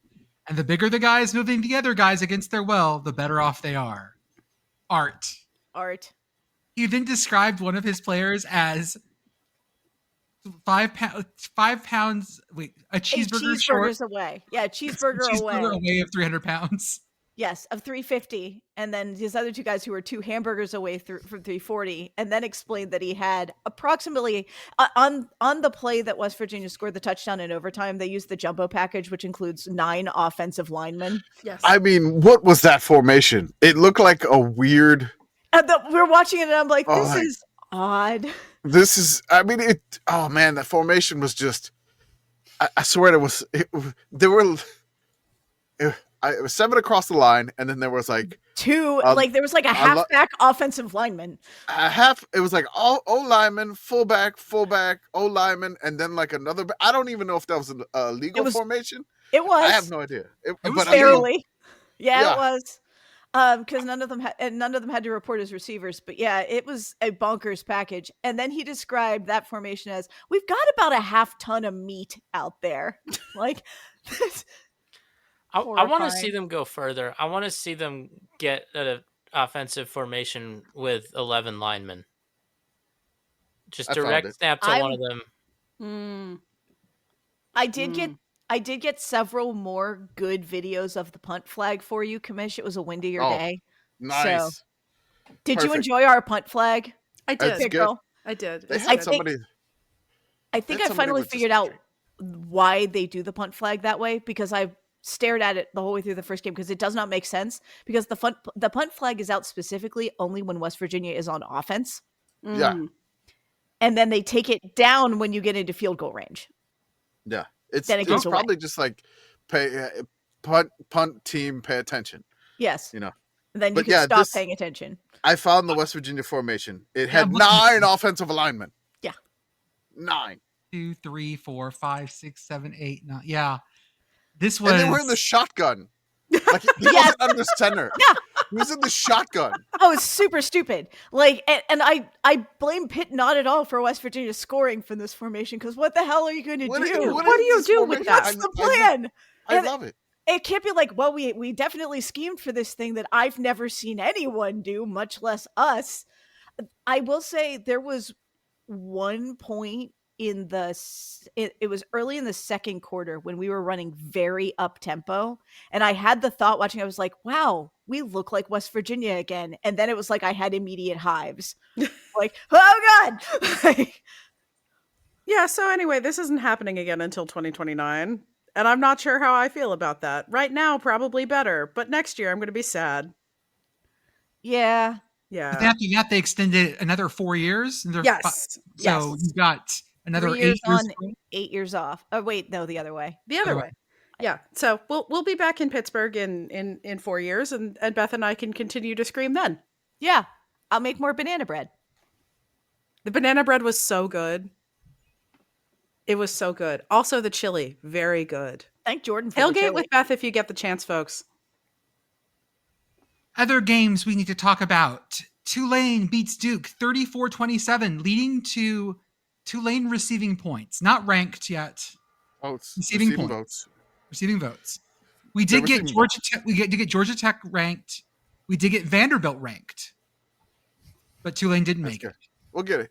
Tulane's got to go to Ole Miss next weekend. So if they beat Ole Miss, they're going to be ranked. It's a taller task to go to Oxford to do that. But, again, if they do it, they will get ranked in. Tulane, I love Tulane doing this. Like, they will jump out on you, like, right away. And you're down big. And then they'll let you slowly creep in, like, towards the end of the game. Like, Tulane was up by, like, 10 with, like, a minute left. And then Duke got in, like, field goal range. They're like, fine, we're just going to kick the field goal. Then we'll do onside kick. And they kicked the onside kick out of bounds, and Tulane kneeled it out. I don't know if this is going to bite Tulane in the ass at some point in the season where they give up, but Tulane was fired up. Coach John Sumrall, I have a quote from him on a video. I'm just going to say it out loud here. No, you don't need it. I'm going to say it. Go. Roll motherfucking wave. Hell yeah. Hell yeah. Iowa 47, UMass 7. Kirk Ferentz is now the winningest Big Ten coach in history. In history. That's right. And this game was an aberration. Why, Commish? That's right. Kirk Ferentz set the all-time winningest head coach in Big Ten history in a game he didn't have a punt. To those who did not punt, we salute you. That's right. Legend, Kirk Ferentz. I love that. This story is awesome for him. Like, he got hired as a GA to a Big Ten team. Like, and then he winds up being like the head coach, the longest tenured head coach. I mean, he's a legend.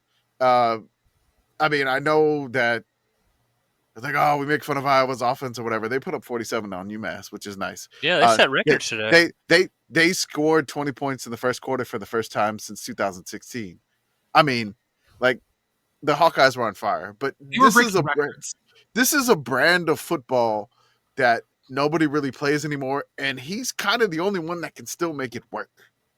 Like, there's other teams that try to do, field position punting, whatever, but he's still kind of the only one that can make it work.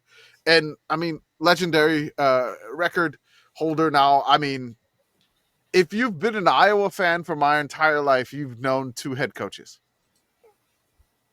That's wild. That's it. I mean, you've known Hayden Fry and you've known Kirk Ferentz. If you've been a Steelers fan my entire life, you've known 3 head coaches. Same colors, right? Black and yellow. Mm-hmm. Black and yellow, black and yellow, black right. and yellow. Yeah, Kirk Ferentz has been head coach at Iowa since I was 4 years old. Mm-hmm. I mean, legend of the game. Mm-hmm. Mark Gronowski looked better. It was UMass, but he did look better. 16 for 24, 179, 2 TDs. It feels like his shoulder's getting better. Just on some of the throws, he had some more zip. I know it's UMass, but like, there was velocity. The first game against Albany, like, he's doing, what they call like lollipop throws, or like he had more. We'll talk about a lollipop. We'll talk about a lollipop throw later, but it feels like the shoulder's getting back into shape and getting close to Big Ten play, which it should be good for Iowa. FIU 38, FAU 28. FIU has been cashing in on this one for the last 24 hours. Their social media team is blowing FAU up at every stop, because this is like the fifth time they've won this game in history. This is not usually a close game. If you see FIU, the Panthers, if you see their football account, their entire like social media account is just trolling FAU. It's incredible. It's just they're giving it to the Owls as much as possible. I don't think FAU does this to FIU, but no. This is great. One way. This is one way. This is all one way. Like, there's like a picture of a cat, knocking out an owl. I mean, this is great, FIU. I'm glad y'all won it. That was a great game. Arizona State 34, Texas State 15. Texas State is good. Texas State isn't quite at Arizona State's level, but I didn't think we don't think we all thought that was where it was, so that's fine. This was a really fun game in terms of watching Arizona State play. Yeah, Arizona State finally found their gear, I think. Like, I think, what was it? Sam Levitt did like one of the craziest jukes I've ever seen. And then he had ran and then he like crowd surfed in in Tempe. It was nuts. Arizona State was fired up after their loss to Mississippi State. They were executing very well, and Texas State is a good program, but not on Arizona State's level. Texas Tech 45, Oregon State 14. Yeesh. Texas Tech is good. Oregon State is not. That's the story here. Breaking news: dropping fat stacks works. Yeah, that's. Who'd have thought? Who'd have thought? Iowa State survives their very weird road trip to Arkansas State 24-16. Iowa State was in hell this game. It looked like Iowa State was absolutely exhausted from their ridiculous road trips. Like they go from Dublin, Ireland to like Jonesboro, Arkansas. Like, how the hell did we wind up here? That's got to be culture whiplash to the extreme. Yes. So, I mean, and it's a battle of water, and the Jonesboro waterfall had to be distracting to all the Cyclones players. But they survived their weird road trip. Weird road trip. I don't even know why it was scheduled. They survived the weird one. SMU survives their weird road trip 28-10 to Missouri State. Missouri State was up 10-0 for a while here, and everyone was like, the fuck is going on? What is going on in Springfield? But this, we kind of wondered why SMU was playing at Missouri State. And SMU had a hole in the schedule due to like moving to the ACC, and Missouri State hopped on it and claimed a home and home. But it turned out they had a really good story attached to it too. A former broadcaster that got his career and his start at SMU, Art Haynes. Basically his career began 50 years ago, and he got the call one last game between Missouri State, who he worked for the majority of his career, and the game where the team where he got his whole start, and battling with the West Nile virus and whatnot. So that was a pretty cool story that he got to call that one last game. USC 33, Purdue 17. In West Lafayette, everyone was so pissed off about that. In prime time. It ended up accidentally being in prime time. It ended up being in prime time due to a long weather delay because Mother Nature was like stopping everything this week, which this was great. And I just posted the video, like the CBS put the video, and I was like, it's USC at Purdue with the CBS music, and everybody was just so mad. This game was great. This game was fantastic. This game kind of like broke brains in many different ways on the field and with the CBS music. The first play was Purdue down 20-3 in the third quarter. They have the most interesting way to score a touchdown. Yeah, let's just watch like it they real drew it up. fast. Yeah. Girl, I need your narration here. Okay. Yeah. So Purdue has snapped the ball. Ooh, trick play. And we're double passing. And USC attempted to intercept it, and it bounced off the ground, but it was lateral, so it's a fumble. And touchdown Purdue! Just like they drew it up. Just like they drew it Just up. like they drew it up. That is really... I mean, that's interesting because so basically this is like trying to... It's a trick play, right? You lateral it to a receiver who then like laterals it back to the quarterback to run it in. Mm-hmm. But USC had it defended perfectly. Had it defended well. Like they the had D-lineman someone couldn't catch it. The D-lineman couldn't basically like pass coverage on the quarterback Yeah. getting the ball back and just couldn't get it. Mm-hmm. Well, it was overthrown to the quarterback, and then it was still a lateral, and then they got it. But And don't worry. Yeah, that's how they get you. Don't worry. USC got him back with a THICC SIX for The thickest six. The thickest. I watched. So I very rarely watch college football final, but I watched college football final this morning because I missed almost everything that happened yesterday for obvious reasons. They played this THICC SIX twice. It was so good. This is Jamal Jarrett. He is 6'5", 360 pounds from Greensboro, North Carolina. And the best part was the guy behind him, hand on his back, trying to push him forward. The emotional support skinny guy. This 38,000 likes. That's crazy. But yeah, this is the thickest. So like basically Purdue fans were just like, after they got that touchdown, like USC got the THICC SIX, and they're like, okay, that kind of evens things out. just the ridiculousness of this game. And I mean, Purdue looked like competent. Like last year, Purdue would have lost this game like 59-0. But they kept it within a 2-possession game, kept it respectable. They don't have enough weapons to hang with USC right now, but look a whole lot better than what they did last year. Florida at LSU. DJ Lagway throws five interceptions, and that's the story of this game. LSU. Well, I mean, yeah. I'm really surprised Billy Napier still has his job. I'm going to say this about LSU. LSU this year, their defense is their team. Their offense is not good. Their old linemen, they're trying to replace like 2 that left in the draft. And so they're still like kind of a mess on offense, even though they have Nussmeier. But like they can't, the line of scrimmage is there. It's a struggle, and they're still working on it.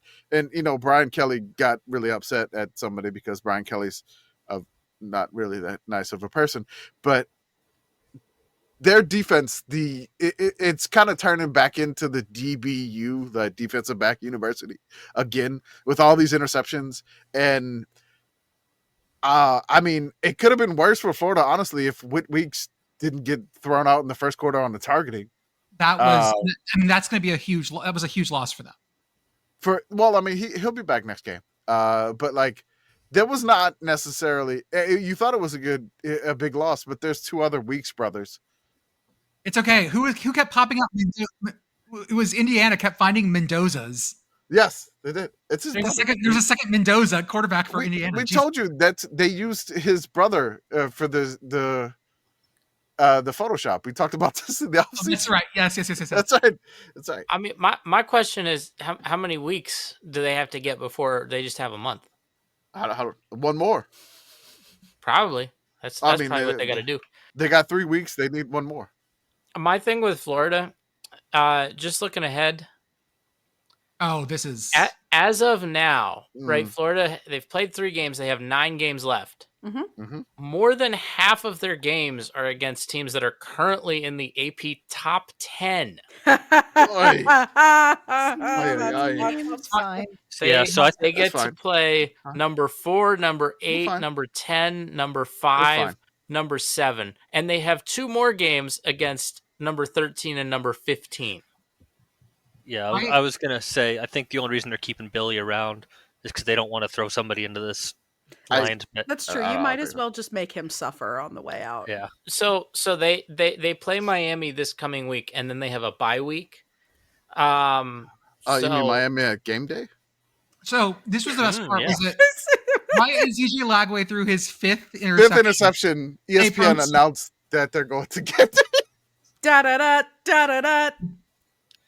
I don't know. I honestly don't know why ESPN did this. There's many other games. Indiana, Illinois.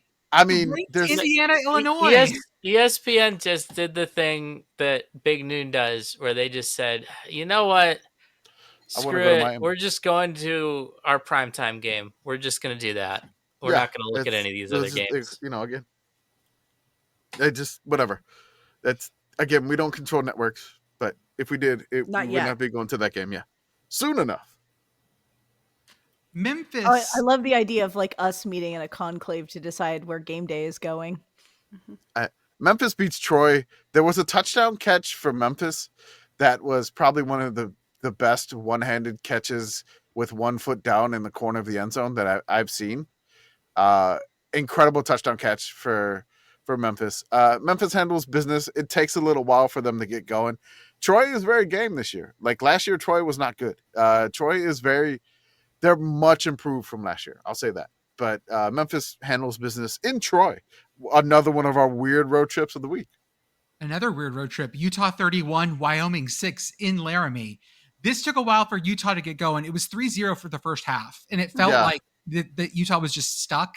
Laramie is a weird place to play. I mean, also, Yes. it seems like Wyoming just does this. Like this year's version of Wyoming is just like this, based off of the result with Akron.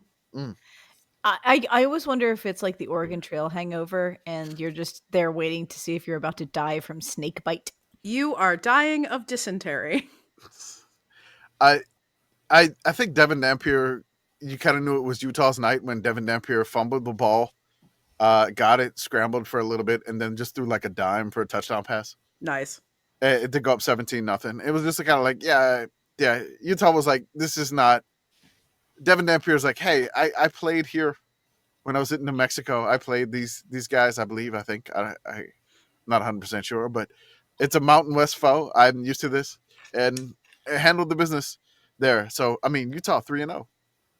Looking good. Maybe the best game of the day.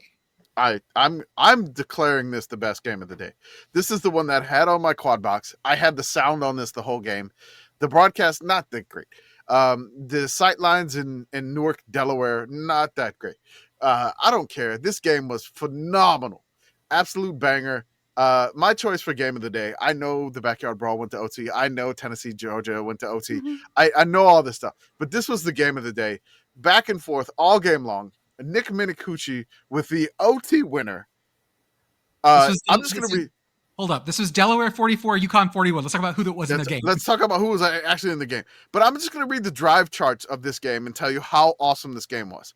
Punt, touchdown, touchdown, touchdown, field goal, touchdown, touchdown, punt, touchdown, touchdown, punt, punt, end of half, punt, punt, punt, touchdown, touchdown, touchdown, missed field goal, turnover on downs, field goal, overtime, field goal, touchdown. This was an absolute banger from start to end. This, once again, now that we have 3 data points, it's weird because, again, UConn almost beat Syracuse. Yeah. And Utah, now, UConn has lost 2 OT games in a row. Yes. Yeah. That's like, this is a weird set of data points we have now. Delaware gets their first FBS win as an FBS team. First win over an FBS team as an FBS team. Go fighty chickens. Go fighty chickens. Go fighting blue hens. This was a great game. Like this harkened back to the days of like the Yankee conference. This win probability chart is like the absolute roller coaster because it was just back and forth on both sides. And then at the end it was like up and down. And I'm gonna give a shout out to the Delaware kicker. Delaware kicker was 0 for 3 on the year. And he needed to make the 43-yarder to send it to OT. Drilled it. Beautiful kick. Temple scored on Oklahoma, and that's all I'm going to say about that game. Here lies Temple. At least they scored. That's right. Unlike ULM. Also, I saw a little bit of this game. The end zones looked really nice. I appreciate the fact that they actually tried for this game because there were going to be people there. Including the St. Joe's Band, who played Boomer Sooner. Thank you, St. Joe's Band. Utah State 49, Air Force 30. Bryson Barnes, 5 TDs for Utah State. I love Utah State's social media team. They're fun. They're a lot of fun. Great follow, even if you're not a Utah State fan. Great follow. They were just like, we don't even know how many touchdowns Bryson Barnes has. I'm like, Utah State, he's got 5. He's got 3, 2 passing and 3 rushing. Just a fun team. Utah State fun team. It's the fighting Bronco Mendenhall version offense again, which seems to work. Which is, I mean, big win for Utah State. I mean, they're looking feisty in the Mountain West. East Carolina 38, Coastal 0. Coastal is not this year. That's okay. I'm gonna say the Pirates handled the turf.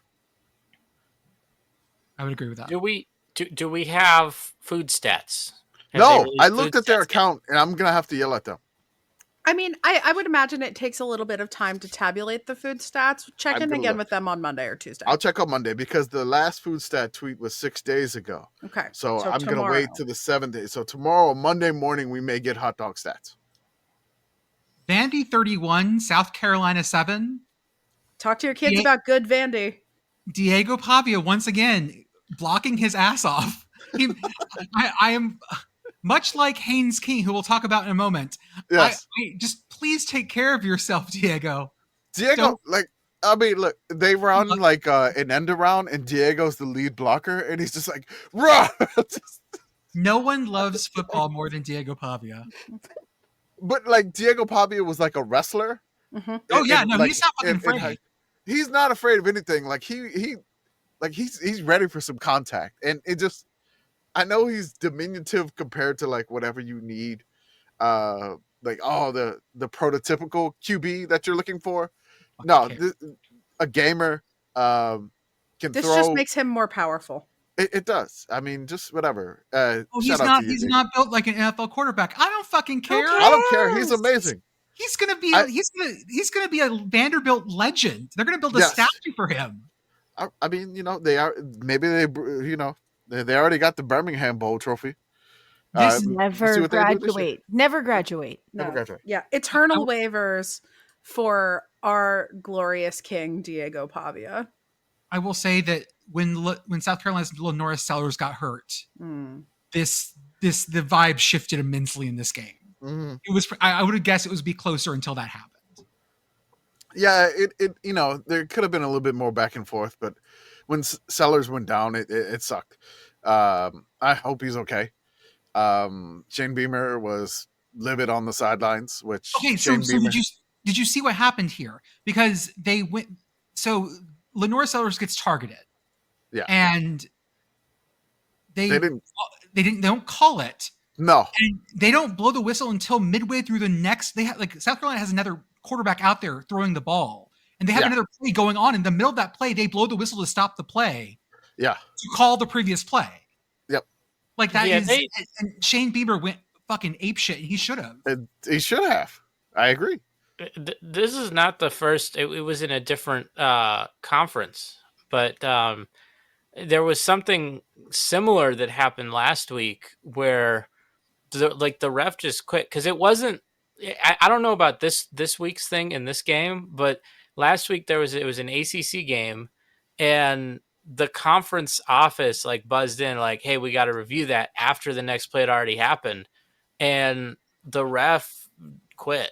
Like, Yes. he was supposed to ref a game this week, and it was like, I'm done. I'm He not was doing it. supposed to I'm ref out. a very specific game this week. Yes, he was. He was the brawl ref. But yeah, I mean, I feel like if you're gonna have these remote people doing the replay and saying, "Oh, we need to," like, you gotta be able to account for that. And Mhm. I think it should be a rule that, if you can get a snap off, it doesn't matter how bad the previous call. You could have gotten the call completely wrong. You get the next snap off in time. They should have blown it dead sooner. The ref can just stand over the ball. Yeah. Right. I mean, and so that's sort of the thing, because it used to be that if the next snap went off, that's it. Well, but the problem is the ref can stand over the ball, but the ref is not the one making the call anymore, because it's like Right. this conference thing. The conference is buzzing in and telling we Yeah. want to review that, and they got to figure this out because this is not tenable. No. I'm going to say a very new sentence here. Okay. Buffalo survives Kent State 31-28. Ooh. And it's a great sentence because it's accurate. Like, it's a good sentence. Kent State went up 14-0. Pete Lam Buffalo had to lay into them at halftime, and Buffalo came out fighting, and then they had to hang on at the end to win. Just Kent State fighting Kent State. Like, this is a good improvement in Kent State just by switching head coaches, and they have the weird coaching situation off. They've had a name like an interim, and I mean, look, they didn't have a D coordinator until like the season started. I mean, Kent State's looking pretty good for that situation, and compared to what they were last year. Buffalo escaped with a win. I'll say that. They escaped with a win at Kent State. Georgia Tech Bees 24, Clemson 21. The field goal. The field goal at the end. The fire drill. Fire drill, field goal. Andy, tell us what's on your heart. Oh my god. So Corn I was Correspondent is also the Corn Correspondent is a combo Nebraska Georgia Tech fan, which It's is true. a weird combo, but it's true. This Praise is why be we're the this. committee. Yes. Yep. Yeah, I was having a good time watching the game. Game was going on. I decided, my kitchen's a mess. I really need to start cleaning my kitchen. So I was doing that. Still had the game on. Still listening to it. Doing that whole dad thing where like you walk back into the room, you Okay. stand in front of the TV for a bit, arms behind your back. So you were anxious cleaning during this game. Not at the first, not at the start. 'Cause it was Okay, going okay. pretty well. I mean, like, yeah, they decided to go for it on 4th down on that first drive, and then the second drive ended up only getting a field goal. But like, I was still feeling okay. I was more just like occupying my mind, and Yeah. that's when Georgia Tech started to do even better. And then I finished, and like I sat down, watched the game again. Clemson scored 2 right away, and it was like 14-13 then. I was like, oh, fuck, I need to find something else to clean now. That's when Oh. the anxious cleaning started. Full superstition mode. I love it. Yeah. I was like, we were doing good when I was cleaning. Better get back into that. Gotta get cleaning. I'm What gonna else mop is the messy? floors. What Yep. else is messy? I think I need to repaint my cabinets. Yeah, I was like, time to start vacuuming. Whatever works. Yeah, it did work. It did work. Haynes King, like when we were talking about Diego Pavia, the man just loves football. Oh my god. I hope he just lives in an ice bath when he's not on the field. Good times. Who's Georgia Great Tech day to playing? be Where did- Temple. Okay, so maybe you can put him in cryostasis for a week. Hey, did it against Gardner Webb. That's what I figured. do it Yeah, again. you just alternate weeks for Haynes King. I was listening to a lot of this game because it was the most interesting game on the early slate for the college football blitz, and I just loved. There was a point when Georgia Tech tried to go for it on 4th down, and it was just a mess. Mhm. And I was listening to the Clemson radio call, and Clemson's color guy was just screaming over and over, "Too cute." Like, yeah, I love when a color guy does, because like the play-by-play guy will be describing the play, talking about what's happening, and the color guy is just yelling one thing over and over. And for this play, it was just the Clemson color guy just he's like, "Too cute, too cute, too cute." Like it was. As Ryan Nanny posted on Blue Sky on Saturday, he's like, "Is football the only place where too cute is derogatory?" Mm-hmm. Got too cute with it. Yeah. The goalposts yearn for the sea, and they found it in the Georgia Tech president's pool. Turns out the sea was too far, so we Yeah. made do. I The mean, sea is the too far. Chattahoochee is not much of a river, and it is pretty far from GT's campus, I think. So We fair will enough. we will engineer our own sea. Well, That's right. I mean, if you think about it, all water is the same water because of the water cycle. Okay. Mm-hmm. So, you can throw That's right. things to a small inland sea. Okay, but most humans are made mostly of water. Right. We're not Oh. eating a goalpost. So if you Not were with to, that attitude. yeah, or I was like, if you were to pierce a human with a goalpost, that's technically finding the sea. You have invented the sport of goalpost jousting, and I have never been more excited about a sport in my life. Finding the school president's pool to count as a body of water feels like it would be a plot point in an Aquaman movie, where it's like, oh, how's he going to power up? Oh, school president's got a pool. Lessons league in college years, yeah. So the school president's pool obviously does not show up as a body of water on the map. No. Honestly, zooming around, looking at Georgia Tech's campus, I would say that the nearest body of water of any real note is the Georgia Aquarium. Oh, you know what? I'm Building going to reefs say now. it. Don't do that. We like putting the goalposts in water, but maybe don't put them Don't do it with in the water. Oh, that- you're building reef then. Yeah, you think the fish don't want to see the goalpost?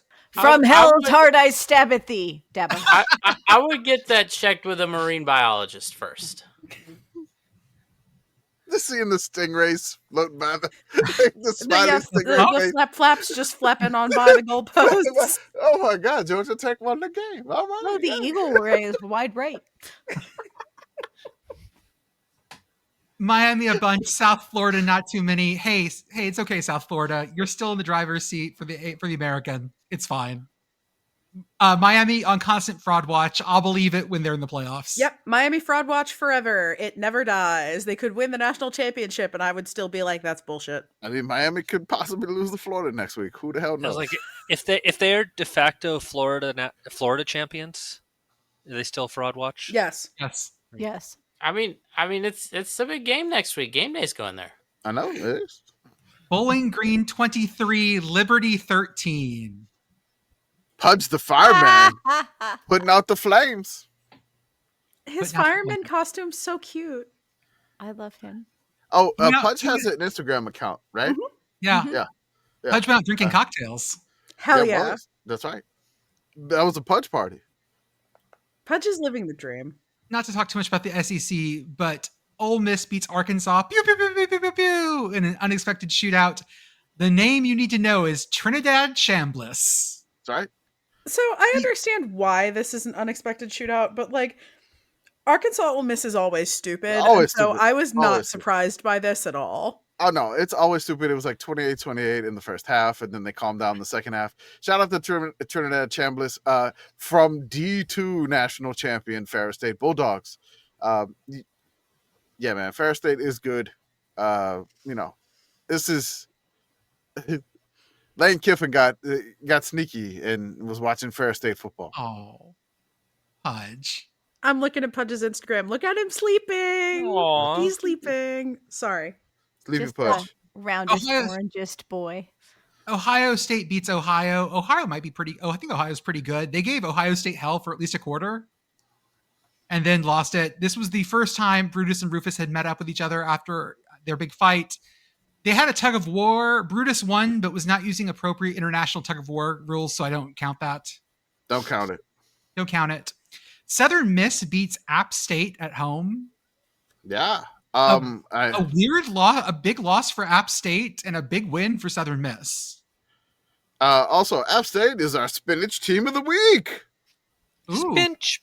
That's right. Spinach. App State, 470 yards for 22 points. They lost to Southern Miss despite outgaining them by 80 yards.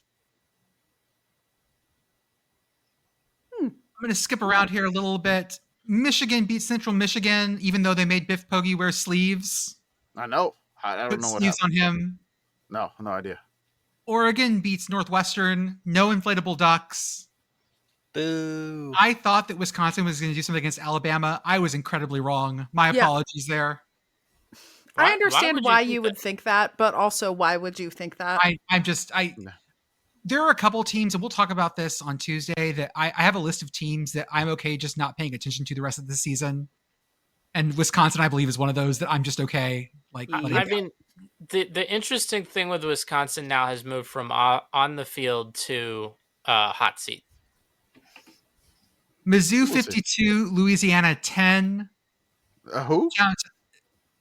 Sorry, the Raging Cajuns. Okay, Sorry, I didn't that's use our better. proper style That's guide. better. I didn't know who that was. Shout out to Ahmad Hardy, the former ULM running back who transferred to Mizzou with 3 touchdowns against the Raging Cajuns. ULM And- mentioned. ULM Andon mentioned. beats Notre Dame in a really good game, but find other people to talk about that one. Yeah. Texas beats UTEP 27-10. Arch Manning has figured it out, folks. Has he? Sure. That's Yes. sure. I mean, he sure Jordan, did figure something out there. Jordan- when he Jordan missed said 10 that- throws that- in a row. That's right. Jordan said that Arch unlocked something against San Jose State, but it got worse. He unlocked a bad door. I will Unlocked say Pandora's box. Oh yeah. one thing that Texas did do in this game, with a little under 11 minutes left in the fourth quarter, Arch Manning completed a pass for a touchdown to Ryan Wingo, so people had to retire the only white players have scored for Texas this year, because a shocking amount of Texas points this year have just been Arch Manning running. He scored 2 more rushing touchdowns in this game. And then a great game Georgia beats Tennessee in overtime. This was the same time at the Brawl. Everyone was losing their minds at the exact same time. I was reading, so as Beth has previously established on Also- this show, cell signal in not near field is extremely questionable. Yes. And for a while, I could post on Blue Sky, but not really see what was going on the feed or in my mentions.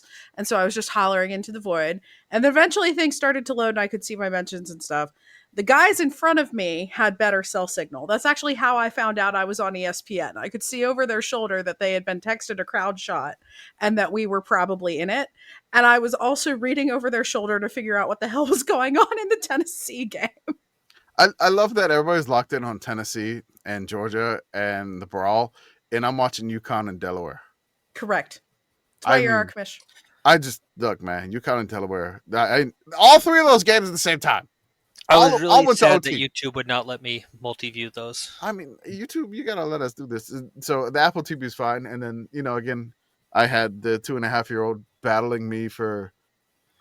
She wanted to watch like Curious George Christmas. I'm like, well, whatever, man. I'm trying to watch Delaware and UConn. Come on.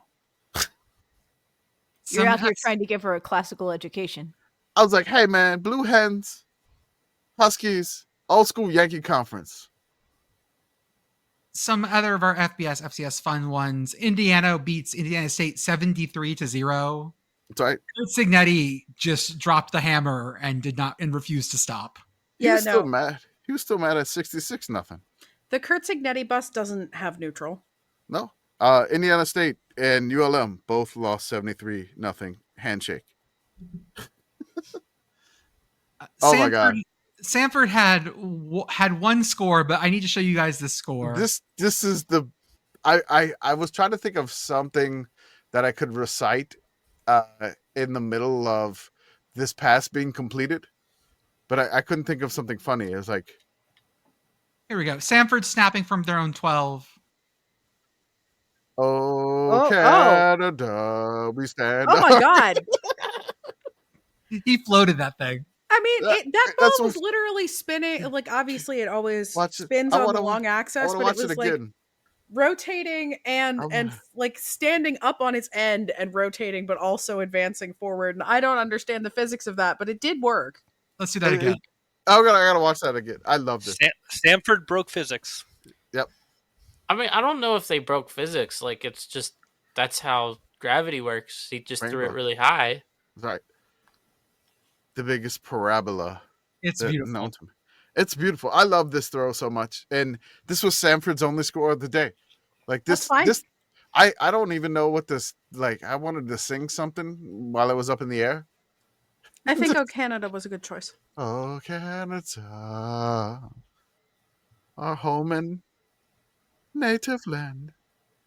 It was a banner day for FCS schools getting their only touchdown in their game against an FBS team with like a really cool play.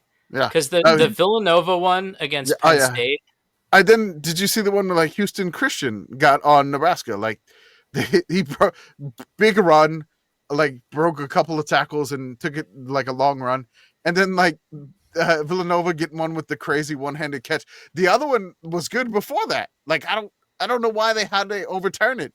They're like, no, Penn State deserves a shout out. And Delaware was like, ball don't lie. I'm going to catch this with one hand. And you're going to have to do this on the very last play of the game. Mm-hmm. So, and also Villanova, sorry, not Delaware. We are not a gambling podcast. However, congratulations to Villanova for covering.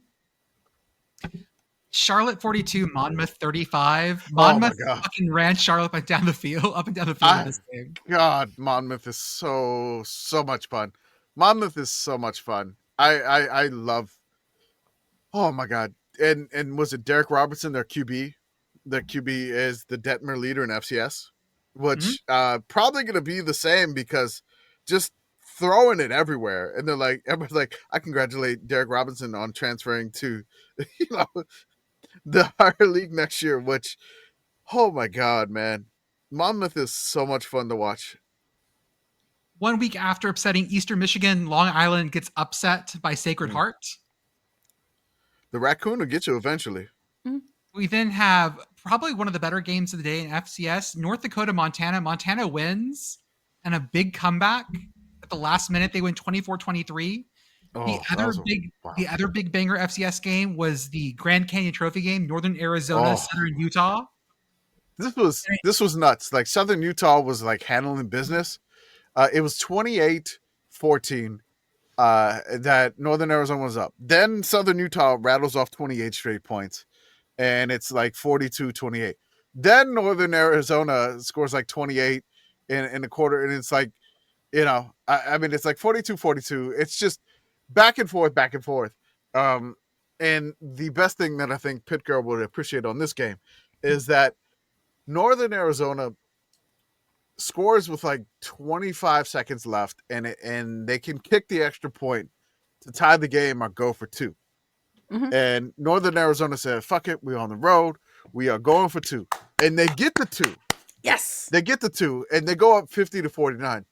The next thing is like Northern Arizona kicks it, and then for some weird reason, like bad special teams, Southern Utah has like 20-something seconds left, but they have to start on the 3 after bad special teams. Then NAU gets a safety after that to get another 2 to make it 52-49 via like holding in the end zone. Just an incredible win for NAU. Just wild. Commish, you Wild said game. for some strange reason. That reason is because like God or the flying spaghetti monster or something decided to reward the bravery Yeah. Mhm. of the Lumberjacks. Mhm. The Sorry? Lumberjacks have been touched by his noodly appendage. Yes. And they got 2 points, as is custom. They got the safety as a gift. Mhm. Gold, Sensimer, safety. Okay, I got it. Northern Colorado loses another heartbreaker 2 weeks in a Oh, row. This man. was South Dakota. They lost in OT. In Northern the Colorado Dakota is Dome. they're so much better than they were last year. Oh my God, they were like 1-11 last year. They probably should have beat Colorado State, It should have which been. they got hosed. Yep. And then this one, they go to the Dakota Dome, which is a tough place to play unless you're like South Dakota State or North Dakota State. And they take it to OT, and they have a 4th down throw to like tie it into OT, and he's trying to get 1 foot down and make like an acrobatic catch, kind of like the Villanova catch, and he just could not come down with it inbounds and incomplete, and they lose the game that way. But look, man, Northern Colorado looks really competent this year in the Big Sky, and they're not going to be a pushover for any Big Sky team. UTRGV beats NAIA Langston 80-0. They also do their first fake punt in program history. First fake punt in program history, and the fake punt works for a touchdown. Do they give you like a little Christmas ornament for that, like, your baby's first baptism or whatever? Baby, You're like- Vaquero's first fake punt. Can we make them a Christmas ornament for that? I don't see why not. I like the idea of football specific Hallmark. Yeah. Just got like all the little angels. They got the year on them. Mhm. Baby's first scoop and score. Marist beats Wagner. Important things here. This is from Marist's coach. Yes. Who First follows time- us. First time in program history with 2 wins versus scholarship programs in the same season. First time since 2009 with 2 non-conference wins in a season, and the best start since 2002. Shout out to the Red Foxes. There were lots of weather issues this week. I want to point Oh out my one. God. This was Wabash College in D3. Yes. This is from Aaron Parrish. Wabash had a long weather delay, both coming out of halftime and then about 3 plays later. Wabash's stadium does not have lights. They restarted the game at 6:45, so that was getting dicey. Solution, they moved the game to Crawfordsville High School. Hell yeah. We're taking this football game and we're pushing it over here. Perfect. Right. God, I hope they sang the song. All right, I forgot about the song. Yeah, the The song. longest fight song. Yep. Yeah. And they Join the wound up Patreon and find out more. winning too, 38-28 to finish the game too. Winning any weather, anywhere. Shout out to Wabash. New Haven wins their first FCS game. They've just come up from D2. They won their first FCS game. Congrats to New Haven. Then our longest scoring drive of the week was Mizzou on the Raging Cajuns, 17 plays, 73 yards, 10:43. 10 minutes, 43 seconds. This was in the 4th quarter when they were basically trying to salt away the game, which was great. And then our longest non-scoring drive of the week was Northern Michigan, who lost to the St. Thomas Tommies. It was 17 plays, 67 yards, 915 turnover on downs. Ooh. They got stuffed on 4th and 1 at the St. Thomas 10-yard line. And they did wind up taking a lead 7-6, but then St. Thomas was able to pull away in the second half to make it 20-7 for the win. The longest punt of the week, which was kind of an interesting one because it wasn't like a normal punt, but it is Jack McAllister of Purdue. It's a 68-yard punt. There was 50 seconds left in the game. Purdue is down 33-17, and they were backed up really far on 4th down. So Purdue, instead of like going for it, basically they sent out McAllister, who's essentially in almost towards the end of the end zone, maybe halfway in the end zone. They sent out McAllister to punt. McAllister boots a 68-yard punt, which the returner just basically gets away from the punt because it's like, whatever, why am I going to field this? And so it's a 68-yard punt. It's the longest punt of the week. It's ridiculous. There were so many bye weeks. We typically we'd be getting 1,500 punts, 1,200 to 1,500 punts per week. This week we only had 560 punts. Ooh. So underperforming. we a lot of bye weeks and whatnot. But we didn't have that many punts. So this is the longest punt of the week. There was another one for I think somebody who played North Alabama had a 66-yard punt, but we didn't have any boomers like we had the first few games of the week where we had 80-yard plus punts. So 68-yard punts to end the game for Purdue.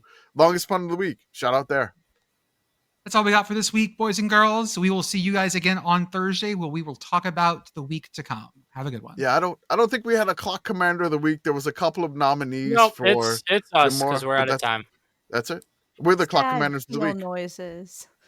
I'm calling timeout, Arthur. I want more time. Nope, time's up. I gotta come go to on, bed. timeout. I don't want to talk about all that coaching thing about Virginia Tech anymore. Can you clip Free that part? podcast. Can we- No!